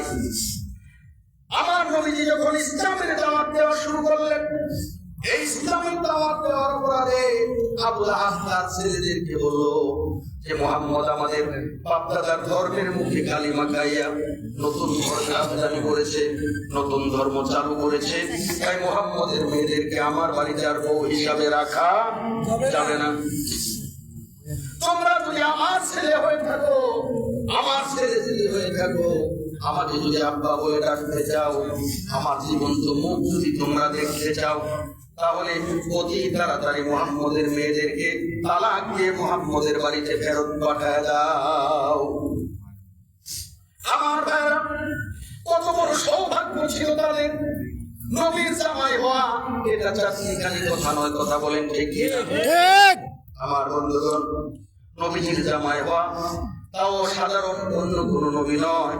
দুনিয়াতে যত নবী রাসূল আল্লাহ পাক প্রেরণ করেছেন, সমস্ত নবীদের নবী, সমস্ত রাসূলের রাসূল, সমস্ত নবীদের সর্দার আল্লাহর দোস্ত মুহাম্মদুর রাসূলুল্লাহ। সেই নবীর জামাই হওয়া চাকরিখানি কথা নয়। কিন্তু আবু লাহাবের ছেলেরা সেই সৌভাগ্য লাভ করেছিল, কিন্তু এই সৌভাগ্য তার পেটে বলে কি হজম হয় না। ঠিক। কথা বলেন ঠিক কিনা? ঠিক। তার পেটে কি হজম হয় না? ঠিক। কি হজম হয় না? এই লম্পটেরা আবু লাহাব বলে দিল, আমাকে আব্বা বলে ডাকতে চাইলে, আমার জীবন্ত মুখ তোমরা যদি দেখতে চাও, মুহাম্মদের মেয়েদেরকে তালাক দিয়ে মুহাম্মদের বাড়িতে পাঠায় দাও। আবু লাহাবের 2 ছেলে বিশ্ব নবীর 2 মেয়েকে তালাক দিয়ে দিল, তালাক দিয়ে নবীর বাড়িতে ফেরত পাঠায় দিল। পরবর্তীতে ওই 2 মেয়ের একের পর এক হযরত উসমান ইবনে আফফান রাদিয়াল্লাহু তাআলা আনহু, নবীজির একজন প্রখ্যাত সাহাবী উসমান ইবনে আফফান রাদিয়াল্লাহু তাআলা আনহুর সঙ্গে নবীজির এই 2 মেয়ের পরবর্তীতে বিবাহ হয়েছে। প্রথমে একজনকে নবী বিবাহ দিয়েছেন, কিছুদিন পর নবীর ওই মেয়েটা মারা যায়। মারা যাওয়ার পর দ্বিতীয় মেয়েকেও আবার নবীজি উসমান রাদিয়াল্লাহু তাআলা আনহুর সাথেই বিয়ে দেন। ওই মেয়েটাও কিছুদিন পর মারা যায়। আমার নবী বলেছেন, আফসোস করে বলেছেন, উসমান রাদিয়াল্লাহু তাআলা আনহু এত সুন্দর ব্যবহার ছিলেন, এত নম্র ভদ্র মানুষ ছিলেন উনি। আমার নবীজি বলেছেন, আমার যদি 70টা মেয়ে থাকতো আর একের পর এক যদি মরতে থাকতো, আমি 70টা মেয়েকে উসমানের সঙ্গে বিবাহ দিতাম। সুবহানাল্লাহ। এত ভালো মানুষ ছিল উসমান। ভাইরা আমার, বন্ধুরা আমার, যাই হোক, এই আবু লাহাবের 2 ছেলে আমার নবীজির মেয়েদেরকে তালাক দিয়ে নবীর বাড়িতে ফেরত পাঠায় দিল। শুধু তাই নয়, নবীর সামনে গিয়ে আবু লাহাবের এক ছেলে বদমাশ উতাইবা, এই উতাইবা, এই শয়তানটা নবীর মুখে গিয়ে থুতু নিক্ষেপ করেছিল। জোরে বলেন নাউজুবিল্লাহ। নাউজুবিল্লাহ। আমি তোমার ইসলামকে অস্বীকার করি, আমি তোমার ইসলামকে অবিশ্বাস করি। নবীজির মুখে থুতু নিক্ষেপ করেছিল, থুতু দিয়েছিল, কিন্তু আল্লাহ পাক হেফাজত করেছেন, নবীর মুখে তার থুতু লাগে নাই। কিন্তু সে যে থুতু দিয়েছে, এই অপরাধ আল্লাহ রাব্বুল আলামিন সহ্য করেন নাই। আল্লাহ নবী তার জন্য বদদুয়া করেছেন, হে আল্লাহ, আমার মুখে যে শয়তান থুতু নিক্ষেপ করার জন্য উদ্যোগ নিয়েছে, তাকে খাওয়ার জন্য তোমার কিছু কুকুর তার জন্য লেলিয়ে দিও, কিছু কুত্তা লেলিয়ে দিও। পরবর্তীতে দেখা গেছে তাকে শুয়োরে খাইছে। কিসে খাইছে? শুকর। শুয়োরে খাইছে। লম্বা ঘটনা, কত লম্বা কাহিনী, বলার সময় নেই, তাই সংক্ষিপ্ত ভাবে শুধু আপনাদেরকে বলে যাচ্ছি। ভাইরা আমার, বন্ধুরা আমার, আর আল্লাহ রাব্বুল আলামিন আবু লাহাবকে বলতেছে যে ছেলেদেরকে নিয়ে তুমি এত গর্ব করেছ, এত অহংকার করেছ, ছেলেদেরকে হুকুম দিয়ে আমার নবীর মেয়েদেরকে তালাক দিয়ে তুমি আমার নবীর বাড়িতে পাঠায় দিয়েছ।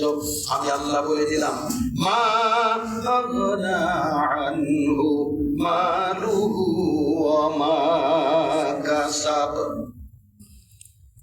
কোনো কাজে আসবে না। আবু লাহাবের অর্থ সম্পদ, বাবার কাছ থেকে ওয়ারিশি সূত্রে যে সম্পত্তি পেয়েছ, সেই সম্পদ এবং যা কিছু তুমি উপার্জন করেছ, সোনা দানা, টাকা পয়সা, এইগুলো এবং তোমার সন্তানাদি, এগুলো তোমার কোনো কাজে আসবে না। জোরে বলেন নাউজুবিল্লাহ। নাউজুবিল্লাহ। তোমার কোনো কাজে আসবে না। কে বলেছে? আল্লাহ। কাজে আসেও নাই। আমার ভাইয়েরা, আমার নবীজিকে যখন হত্যা করার জন্য তারা আইন পাশ করলো, তারা সিদ্ধান্ত নিল, 10 জন যুবককে তারা ভাড়া করলো। সবচাইতে দুঃসাহসী 12টা গোত্রের মধ্য থেকে সবচাইতে বাজি, সবচাইতে লম্পট, সবচাইতে দুর্ধর্ষ, খারাপ দেখে দেখে 10 জন যুবককে তারা বাছাই করেছে। এই 10 জন যুবককে বাছাই করে তাদের হাতে তরবারি দিয়ে তাদেরকে পাঠায় দিয়েছে, মুহাম্মদ যে ঘরে শুয়ে থাকে এই ঘর তোমরা ঘেরাও করে ফেলো, এই ঘর তোমরা ঘেরাও করে ফেলো। মুহাম্মদ যখন ঘরের দরজা করে বের হবে, অমনি তাকে কতল করে ফেলবে, হত্যা করে ফেলবে। আমার ভাইয়েরা, আমার বন্ধুগণ, বিশ্বনবী মুহাম্মদুর রাসূলুল্লাহ সাল্লাল্লাহু আলাইহি ওয়াসাল্লাম ঘরে শুয়ে আছেন।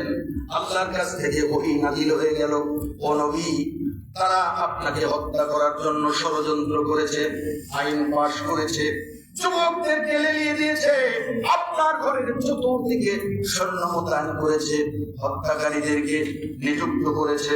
তাই মক্কাতে থাকার মতো পরিবেশ আর নাই। আপনাকে দিয়ে আমি ইসলাম প্রতিষ্ঠা করতে চাই, তাই আমি হুকুম দিলাম আপনি মক্কা থেকে হিজরত করে মদিনায় চলে যান। আমার ভাইরা, আমাদের নবী কত ভালো মানুষ ছিলেন, কত বিশ্বস্ত ছিলেন। দেখেন, ওই সময় নবীর কাছে মক্কার অনেক মানুষের টাকা পয়সা গচ্ছিত ছিল, সোনা দানা গচ্ছিত ছিল। নবী দেখলেন আমি যদি এইগুলো নিয়ে মদিনাতে চলে যাই, তাহলে তারা মিথ্যা অপবাদ ছড়াবে, মুহাম্মদ আমাদের টাকা পয়সা সোনা দানা নিয়ে পালিয়ে গেছে। ভাইরা আমার, বন্ধুরা আমার, এই জন্য বিশ্বনবী মুহাম্মদুর রাসূলুল্লাহ সাল্লাল্লাহু আলাইহি ওয়াসাল্লাম হযরত আলী রাদিয়াল্লাহু তাআলা আনহুকে ডেকে আনলেন। তার কাছে সব গুটে গুটে হিসাব বুঝিয়ে দিলেন। এই সোনাটা অমুকের, এই সোনাটা অমুকের, এই চাঁদের পোটলাটা অমুকের, এই টাকাগুলো অমুকের, এমনি ভাবে বুঝিয়ে দিলেন। এইগুলো তাদের কাছে তুমি বুঝিয়ে দিলে, এইগুলো সব হিসাব কিতাব বুঝায় দিয়ে নবীজি আস্তে করে ঘর থেকে বের হলেন। আমার ভাইরা, নবীজিকে আল্লাহ রাব্বুল আলামিন কোরআনের আয়াত একটা বলে দিলেন যে এই আয়াতটা পড়ে এক মুষ্টি ধোয়া বালু হাতে নিয়ে আপনি এটা ছিটিয়ে দেন, আমি আল্লাহ রাব্বুল আলামিন তারপরে যা করার সেটা আমি করব। নবীজি এক মুষ্টি ধোয়া বালু নিয়ে ওই আয়াতটা পড়ে ফু দিয়ে যখন ছিটিয়ে দিলেন, আমার বন্ধুগণ, আল্লাহর কুদরতি ক্ষমতার বলে এই ধুলা বালুগুলো গিয়ে এই 10 জন যুবকের চোখের ভিতরে পৌঁছে গেল। তারা চোখ দোলাদলি করতে লাগলো, আর আমার নবী ওই সুযোগে সেখান থেকে বেরিয়ে গেলেন। নবীজি হিজরত করে মদিনায় পৌঁছে গেলেন। জোরে বলেন সুবহানাল্লাহ।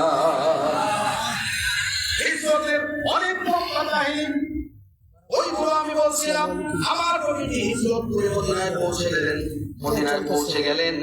এবার মদিনায় পৌঁছার পরেও মক্কার লোকেরা মদিনাতে নবীজিকে শান্তিতে থাকতে দিল না। মক্কায় তারা আবার মিটিং বসলো, কি করা যায়। মুহাম্মদ মদিনায় গিয়ে ইসলামের দাওয়াত দিচ্ছে, আস্তে আস্তে মুসলমানদের সংখ্যা বৃদ্ধি পাচ্ছে। এমনি ভাবে যদি মুসলমানের সংখ্যা বাড়তে থাকে, এক সময় হাজার হাজার মুসলমান নিয়ে আমাদের মক্কাকে আক্রমণ করবে, মক্কাটা দখলে চলে যাবে। তাই আসো আমরা মুহাম্মদ শক্তিশালী হওয়ার আগেই আমরা মদিনা থেকে মুহাম্মদের উপরে হামলা করব। মুহাম্মদকে যে কয়েকজন মুসলমান সে সংগ্রহ করেছে, মুসলমান বানাইছে, এই মুসলমানগুলো সহ আমরা মুহাম্মদকে ধ্বংস করে দিব। তারা যুদ্ধের প্রস্তুতি নিল। এই যুদ্ধের সেনাপতি হলো আবু জেহেল। এই যুদ্ধের সেনাপতিকে এই যুদ্ধের সেনাপতি হলো আবু জেহেল। আবু জেহেলের সেনাপতিত্বে 1000-এরও বেশি সৈন্য নিয়ে এবার রওনা দিয়েছে মদিনার উদ্দেশ্যে। আমার ভাইরা মদিনা আক্রমণ করবে। মুহাম্মদুর রাসূলুল্লাহকে সহ মুসলমানদেরকে একবারে দুনিয়া থেকে বিদায় করে দিবে। আমার নবীর কাছে ওহী নাযিল হয়ে গেল, হে আমার নবী মুহাম্মদুর রাসূলুল্লাহ, তারা আসতেছে আপনাকে সমূলে ধ্বংস করে দেওয়ার জন্য। রাসূলুল্লাহ সাহাবীদেরকে ডাকলেন, আসো, আমাদের প্রোটেকশন দিতে হবে। তারা যদি মদিনায় প্রবেশ করে, নারী পুরুষ শিশু সব কিছু তারা ক্ষতি করবে। অতএব তারা মদিনায় পৌঁছার আগে আমরা রাস্তায় গিয়ে তাদেরকে বাধা দিব, তাদের সঙ্গে লড়াই করব, সংগ্রাম করব, যেন তারা মদিনায় প্রবেশ করে আমাদেরকে সমূলে ধ্বংস করতে না পারে। আমার ভাইয়েরা, বিশ্বনবী মুহাম্মদুর রাসূলুল্লাহ সাল্লাল্লাহু আলাইহি ওয়াসাল্লাম সাহাবীদেরকে নিয়ে রওনা দিলেন। মাত্র 10টা উট। কয়টা উট? 10টা উট। আমার ভাইয়েরা, আর সবাই পায়ে হেঁটে। আমার ভাইয়েরা, আর তরবারি ছিল মাত্র 10 জনের কাছে। কয়জনের কাছে? 10টা তরবারি। আরে তরবারিও নাই।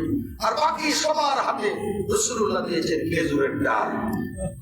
খেজুরের ডাল, তরবারি নেই। চলো তাদেরকে বাধা দিতে হবে। আমাদের ইসলাম রক্ষা করার জিহাদ এটা। নবী পৌঁছে গেলেন বদর নামক একটা কূপ আছে, একটা কুয়া। সেখানে গেলেন। সেখানে গিয়ে তাদের সাথে সাক্ষাৎ হলো। কাফেরের আগেই উঁচু জায়গা, ভালো জায়গা ওরা দখল করে নিয়েছে। ওরা সেখানে তাঁবু ফেলেছে।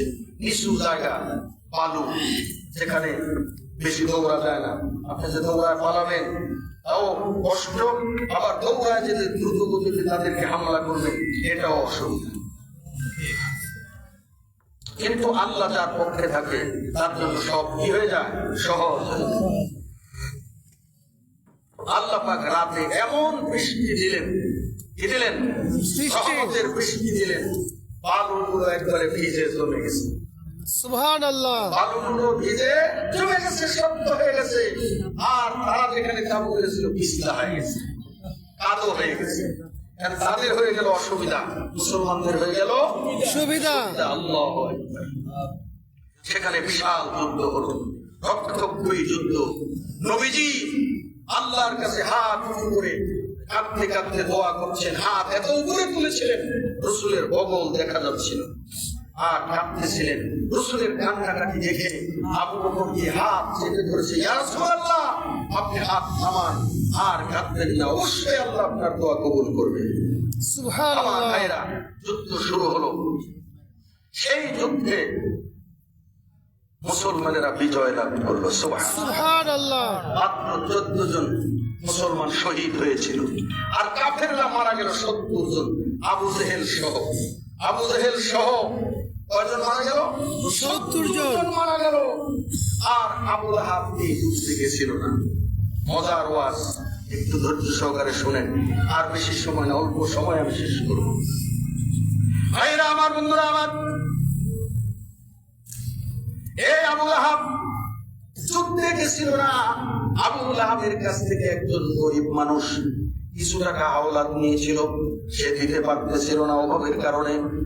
আবু লাহাব তখন তাকে বলল যে, তুমি তো আমার টাকা পয়সাগুলো দিতে পারছো না, তাহলে আমার পরিবর্তে তুমি বদরের যুদ্ধে যাও। এই যুদ্ধে যদি তুমি অংশগ্রহণ করো মুহাম্মদের বিরুদ্ধে, তাহলে তোমার টাকা আমি মাফ করে দেবো, আমাকে আর টাকা দেওয়া লাগবে না। ওই গরিব মানুষ এইটাকে সুযোগ মনে করে আবু লাহাবের পরিবর্তে লোকটা যুদ্ধে গেল। আর আবু লাহাব বাড়িতেই ছিল। আবু লাহাব বাড়িতে থাকার কারণে আবু লাহাব বেঁচে গেল। আবু জেহেল সেনাপতি ছিল। আবু জেহেল সহকারে বড় বড় নেতা যেগুলা গিয়েছিল সবাই মারা গেল। বড় বড় নেতার একটাও বেঁচে নেই, সব মারা গেল। আর 70 জন বন্দী হয়ে মুসলমানদের সঙ্গে মদিনায় নিয়ে গেল। এই খবর যখন আবু লাহাবের কাছে আসলো, মুখটাতে আসলো, কান্নার রোল পড়ে গেল, গোটা মুখটাতে মাতম পড়ে গেল, শোক সাগরে তারা ভাসতেছে। আবু লাহাব হায় হায় করে কাঁদতেছে, সর্বনাশ, কি সর্বনাশ হয়ে গেল, আমি আর কাদেরকে সঙ্গে নিয়ে রাজনীতি করব, আমি আর কাদেরকে সঙ্গে নিয়ে মুহাম্মদের বিরুদ্ধে জিহাদ যুদ্ধ পরিচালনা করব, এ জীবন আমার রেখে লাভ কি, আমি আর কাকে নিয়ে বাঁচবো, আমার তো আর কেউ থাকলো না, আমার সব ধ্বংস হয়ে গেল। আমার বন্ধুগণ, এই দুশ্চিন্তা করতে করতে ওই আবু লাহাবের শরীরে একটা চর্মরোগ দেখা দিল। কি রোগ? চর্মরোগ। চর্মরোগ দেখা দিল।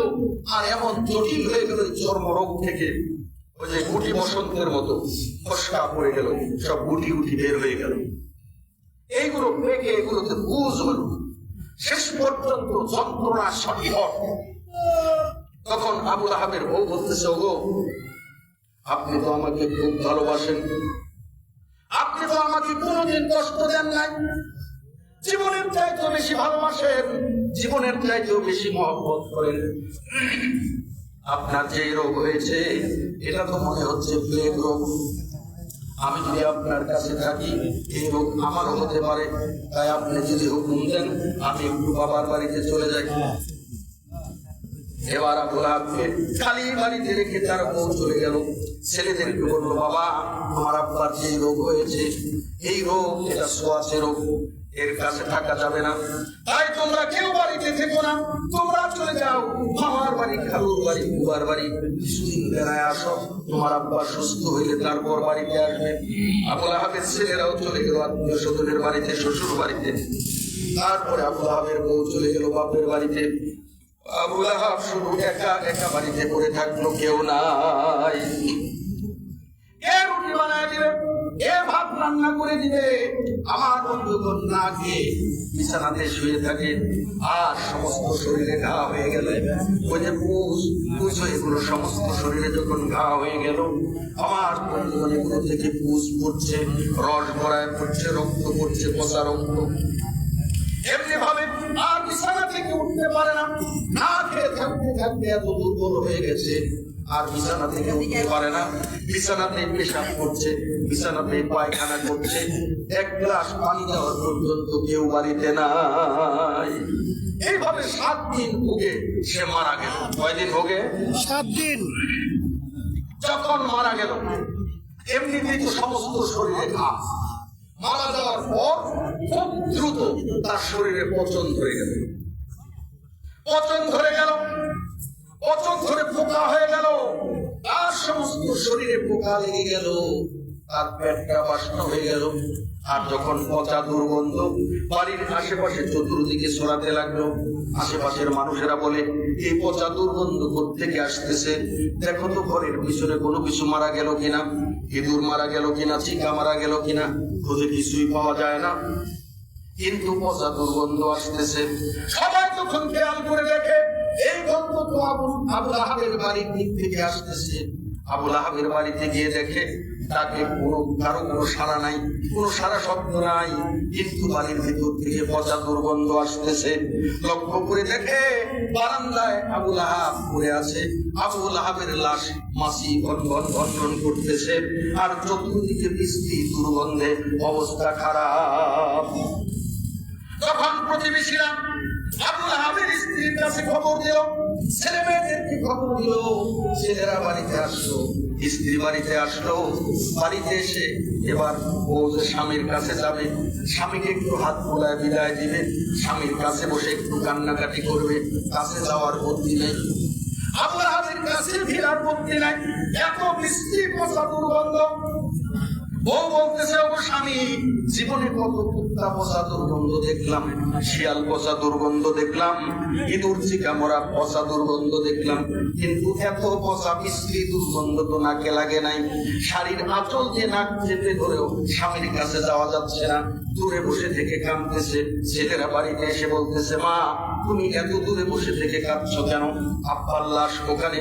বলে, যা বাবা, তোর বাবার কাছে যাওয়ার বুদ্ধি নাই। ছেলেরাও যেতে পারলো না, রুমাল দিয়ে নাক চেপে ধরেও বাবার কাছে যেতে পারছে না, এত স্ত্রী দুর্গন্ধ। আমার বন্ধুগণ, এবার স্ত্রী বলতেছে, বেটা বিকাল হয়ে গেল, তোর বাবাকে একটু দাফনের ব্যবস্থা কর, মাটি দেওয়ার ব্যবস্থা কর। এখানে তো আমাদের বসবাস করা লাগবে, বাড়িতে থাকা লাগবে। এখন ছেলেরা বলতেছে, মা আমরা তো আব্বার কাছে ভিড়তেই পারতেছি না, আমরা কেমন করে দাফন করব, কেমন করে লাশ নিয়ে যাবো বাড়ির বাইরে, কেমন করে আমরা মাটি দিব। আমার বন্ধুগণ, গ্রামবাসীকে ডাকতেছে, কেউ আসে না। সি দুর্গন্ধে আমরা বাড়িতে থাকতে পারতেছি না, এই লাশ আবার কেমন করে আমরা বাড়ির বাইরে নিব, কেমন করে মাটি দিব, আমরা পারবো না, তোমরা যা হয় করো। এবার আবু লাহাবের স্ত্রী বলল, যাও সুইপারদেরকে ভাড়া করে নিয়ে আসো, কারণ সুইপারেরা সবসময় নোংরা কাজ করে, মেথরেরা সবসময় নোংরা পরিষ্কার করে, ওরা গন্ধ সহ্য করতে পারে। আমার বন্ধুগণ, হাফসি কিছু গোলাম, হাফসি কিছু সুইপার প্রভৃতির লোক ভাড়া করে আনা হলো। হাফসি মেথরদেরকে ভাড়া করে আনা হলো। তাদেরকে বলা হলো, আমার আব্বার লাশটা তোমরা দাফন করে দাও, তোমরা এর বিনিময়ে কি চাও, যা চাও তোমাদেরকে তাই দেওয়া হবে। আমার ভাইয়েরা, হাফসি এই মেথরেরা আসলো, সুইপারেরা আসলো, এসে এবার আবু লাহাবের বাড়িতে প্রবেশ করলো। প্রবেশ করার পর এমন বৃষ্টি দুর্গন্ধ তাদের নাকে লাগলো। এরা বলতেছে, হাফসি গোলামেরা বলতেছে, সি জীবনে কত নোংরা পরিষ্কার করলাম, কত টয়লেট বাথরুম পরিষ্কার করলাম, কত ইঁদুর মরা, চিকা মরা, গরু মরা, উট মরা, ছাগল মরা, এগুলো আমরা পরিষ্কার করি, কিন্তু এমন স্ত্রী দুর্গন্ধ তো আমাদের নাকে লাগে না। আবু লাহাব এটা আবার কেমন মরা মরছে, কেমন মরা মরছে। আমার বন্ধুগণ, মেথররা পর্যন্ত বলতেছে, না আমাদের দ্বারা সম্ভব নয়। তখন অনেকটা প্রতিমিনতি করে বলা হলো, বাড়িতে আমাদের বসবাস করা লাগবে, তোমরা যে কোনো ভাবে এটা দাফনের ব্যবস্থা করে দাও। তাফসিরে এসেছে, বাঁশের লম্বা লাঠি এই মেথরেরা নিয়ে আসলো। নিয়ে এসে প্রথমে গর্ত খনন করেছে। গর্ত খনন করে, আমার ভাইয়েরা, গর্ত খনন করে আবু লাহাবের লাশ এই বাঁশের লম্বা লাঠি দিয়ে গুতায় গর্তের মধ্যে ফেলে দিয়ে চাপা মাটি দিছে। জোরে বলেন নাউজুবিল্লাহ। এমন দামি মরা আপনারা মরতে চান না? এমন দামি মরা মরতে চান না? এরকম মরা আমরা মরতে চাই না। তাহলে দেখেন, আল্লাহ পাক এই কথাটাই সূরা লাহাবে বলে দিয়েছে, মা আগনা আনহু মালুহু ওয়া মা কাসাব। হে আবু লাহাব, যেই সম্পদের বড়াই তুই করেছিস, যেই সম্পত্তির গরমে আমার নবীর উপর অত্যাচার করেছিস, নির্যাতন করেছিস, নবীর জন্য বদদোয়া করেছিস, তোর ছেলেদেরকে পরামর্শ দিয়ে আমার নবীর মেয়েদেরকে তালাক দিয়ে পাঠিয়ে দিছিস, আমি আল্লাহ বদদোয়া করে দিলাম, তোর ওই অর্থ সম্পদ, তোর ওই সন্তানাদি তোর কোনো কাজে আসবে না। কি বলেন, কাজে এসেছে? তার বউ তার কোনো কাজে লেগেছে? তার ছেলেরা কাজে লেগেছে? তার সম্পদ কাজে লেগেছে? লাগে নাই। তাই আমার আপনার সম্পদও কিন্তু কাজে লাগবে না যদি ভালো কাজে আমরা খরচ না করি। তাহলে ভালো কাজে আমরা সম্পদ খরচ করতে রাজি আছি তো? ওয়াজ কিন্তু মাত্র 2 আয়াতের হলো।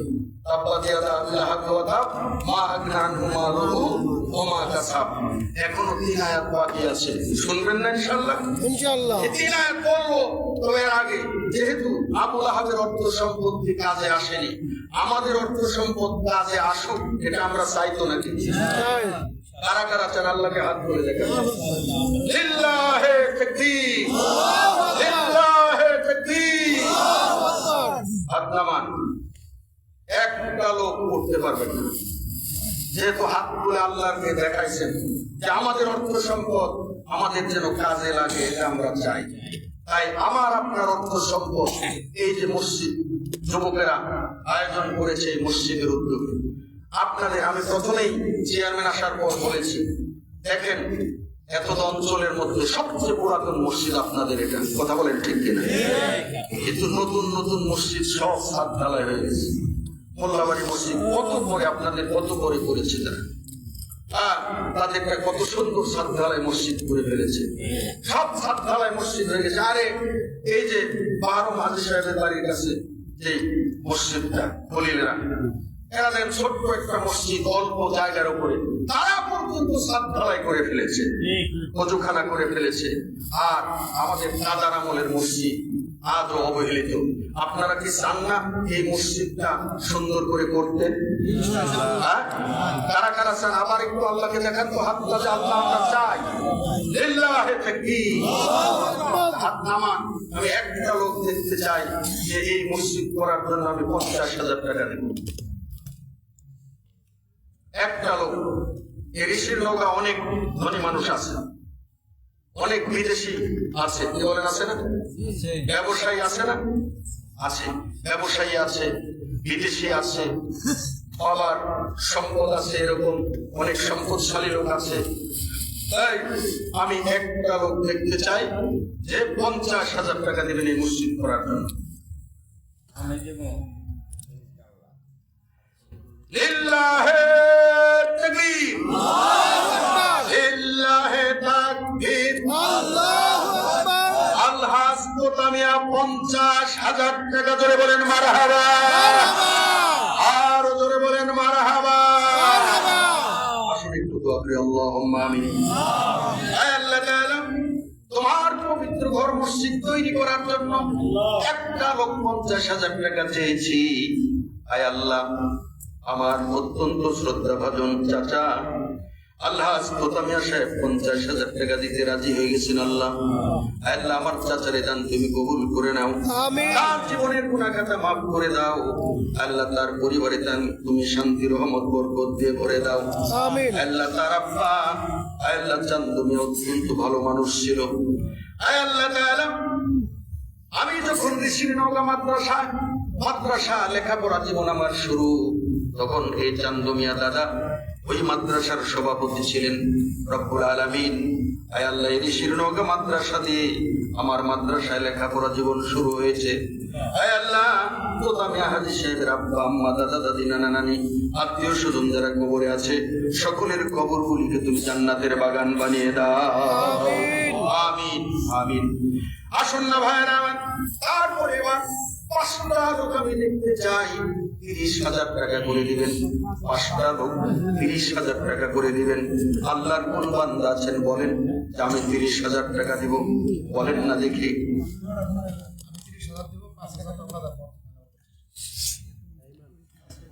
লিল্লাহি তাকবীর। মসজিদ কমিটির সম্মানিত সভাপতি, আমার বাল্য বন্ধু, ক্লাসমেট, আমরা প্রাইমারি স্কুলে এক ক্লাসে পড়েছি, তারপরে আমি মাদ্রাসায় চলে গেছি ভাইরা কলেজ। কামরুল ইসলাম সাহেব 30,000 টাকা। জোরে বলেন মারহাবা। 5,000 টাকা এখন নগদ, 25,000 টাকা বাকি।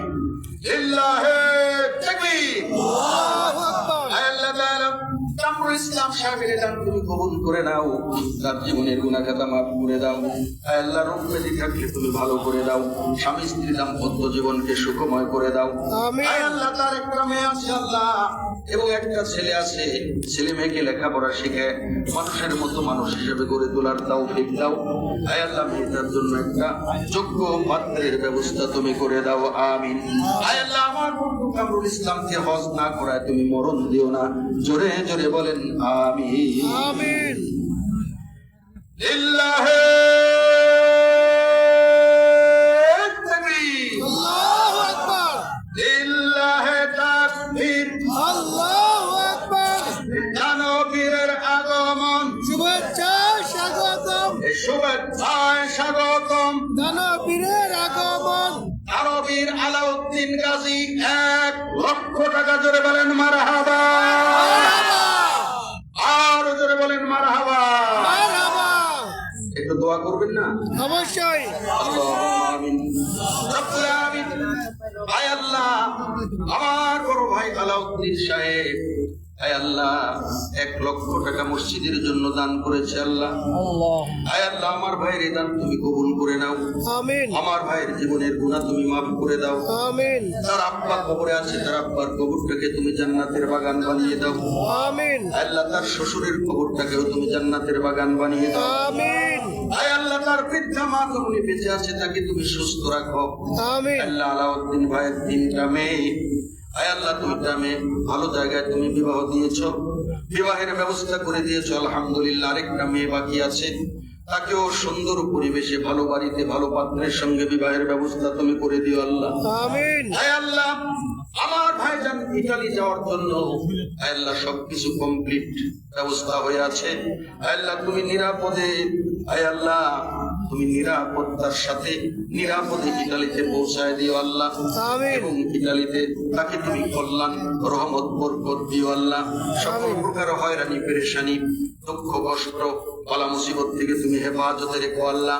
আমার আলাউদ্দিন ভাইকে সপরিবারে হজ না করায় তুমি মরণ দিও না। আমিন আমিন ও আমিন ও আল্লাহ আমিন ও দানকারীর জন্য হও জামিন। আসুন না ভাইরা আমার, 30,000 টাকা করে 5টা লোক চেয়েছি, একজন হয়েছে, আর কে আছেন? আর 50,000 টাকা আরেকটা লোক আমি চাই। আরেকটা লোক কে আছেন 50,000 টাকা দিতে পারেন? জাহিদ মোহরি আমার ভাইজান, আয় আল্লাহ 2,000 টাকা নগদ দান করেছে। আল্লাহ আমার ভাইয়ের দান তুমি কবুল করে নাও। আল্লাহ তার আব্বা আম্মা দুজনই কবরে আছে, দুজনের কবরকে তুমি জান্নাতের বাগান বানিয়ে দাও। আমার জাহিদ ভাইকে একটা সন্তান দিয়ে তাদের কলিজা ঠান্ডা করে দাও। আমিন। আল্লাহ জামাল হিসুরি 500 টাকা দান করেছে, আল্লাহ তুমি কবুল করে নাও।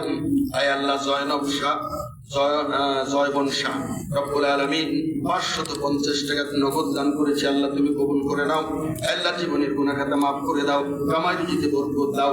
যে নিয়তে দান করেছে তার সেই নিয়ত পুরা করে দাও। মোতালিব মুন্সি 1000 টাকা আল্লাহ তুমি কবুল করে নাও, জীবনের গুনাহ মাফ করে দাও।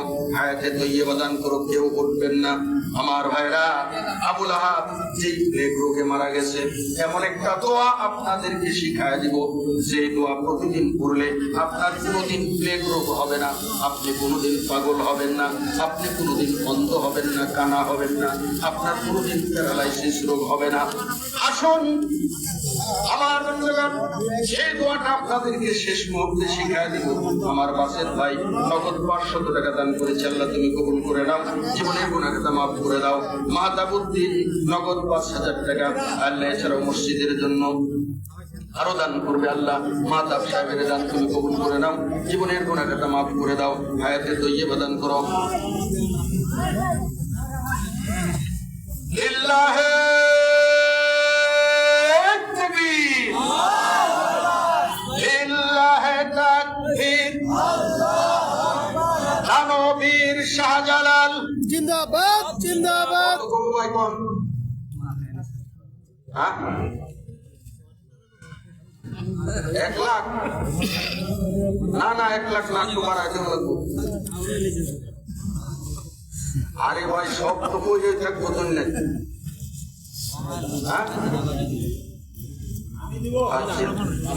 দানবীর শাহজালাল 1 লক্ষ টাকা, জোরে বলেন মারহাবা। আরো জোরে বলেন মারহাবা। আল্লাহ তুমি শাহজালাল ভাইয়ের দান তুমি কবুল করে নাও, জীবনের গুনাহ খাতা মাফ করে দাও। হে আল্লাহ তার আত্মীয় স্বজন যারা কবরে আছে, দাদা দাদি নানা নানি ছেলে সন্তান যারা কবরে আছে, সকলের কবর আযাব তুমি মাফ করে দাও, সকলের কবর তুমি জান্নাতের বাগান বানিয়ে দাও। জোরে বলেন আমিন আমিন। আমিনো আল্লাহ আমিনো, দানকারীর জন্য হও জামিনো। আল্লাহ তোমার বান্দা আলামিন 1000 টাকা দান করেছে, আল্লাহ তুমি কবুল করে নাও, জীবনের গুনাহ খাতা মাফ করে দাও। হায়াতে তৈয়বা দান করো। রুহুল আমিন, আয় আল্লাহ ফাইজুল্লাহ 5 বস্তা সিমেন্ট, আয় আল্লাহ আমার ফাইজুল্লাহ ভাই 5 বস্তা সিমেন্ট দান করেছে, আল্লাহ তুমি কবুল করে নাও, জীবনের গুনাহ মাফ করে দাও।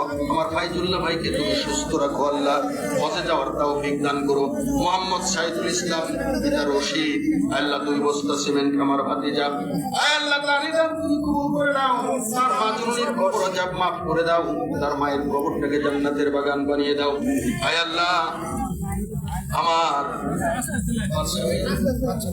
বাদশা ভাই 500 টাকা নগদ দান করেছে, আল্লাহ আমার ভাইয়ের দান তুমি কবুল করে নাও, জীবনের গুনাহ খাতা মাফ করে দাও।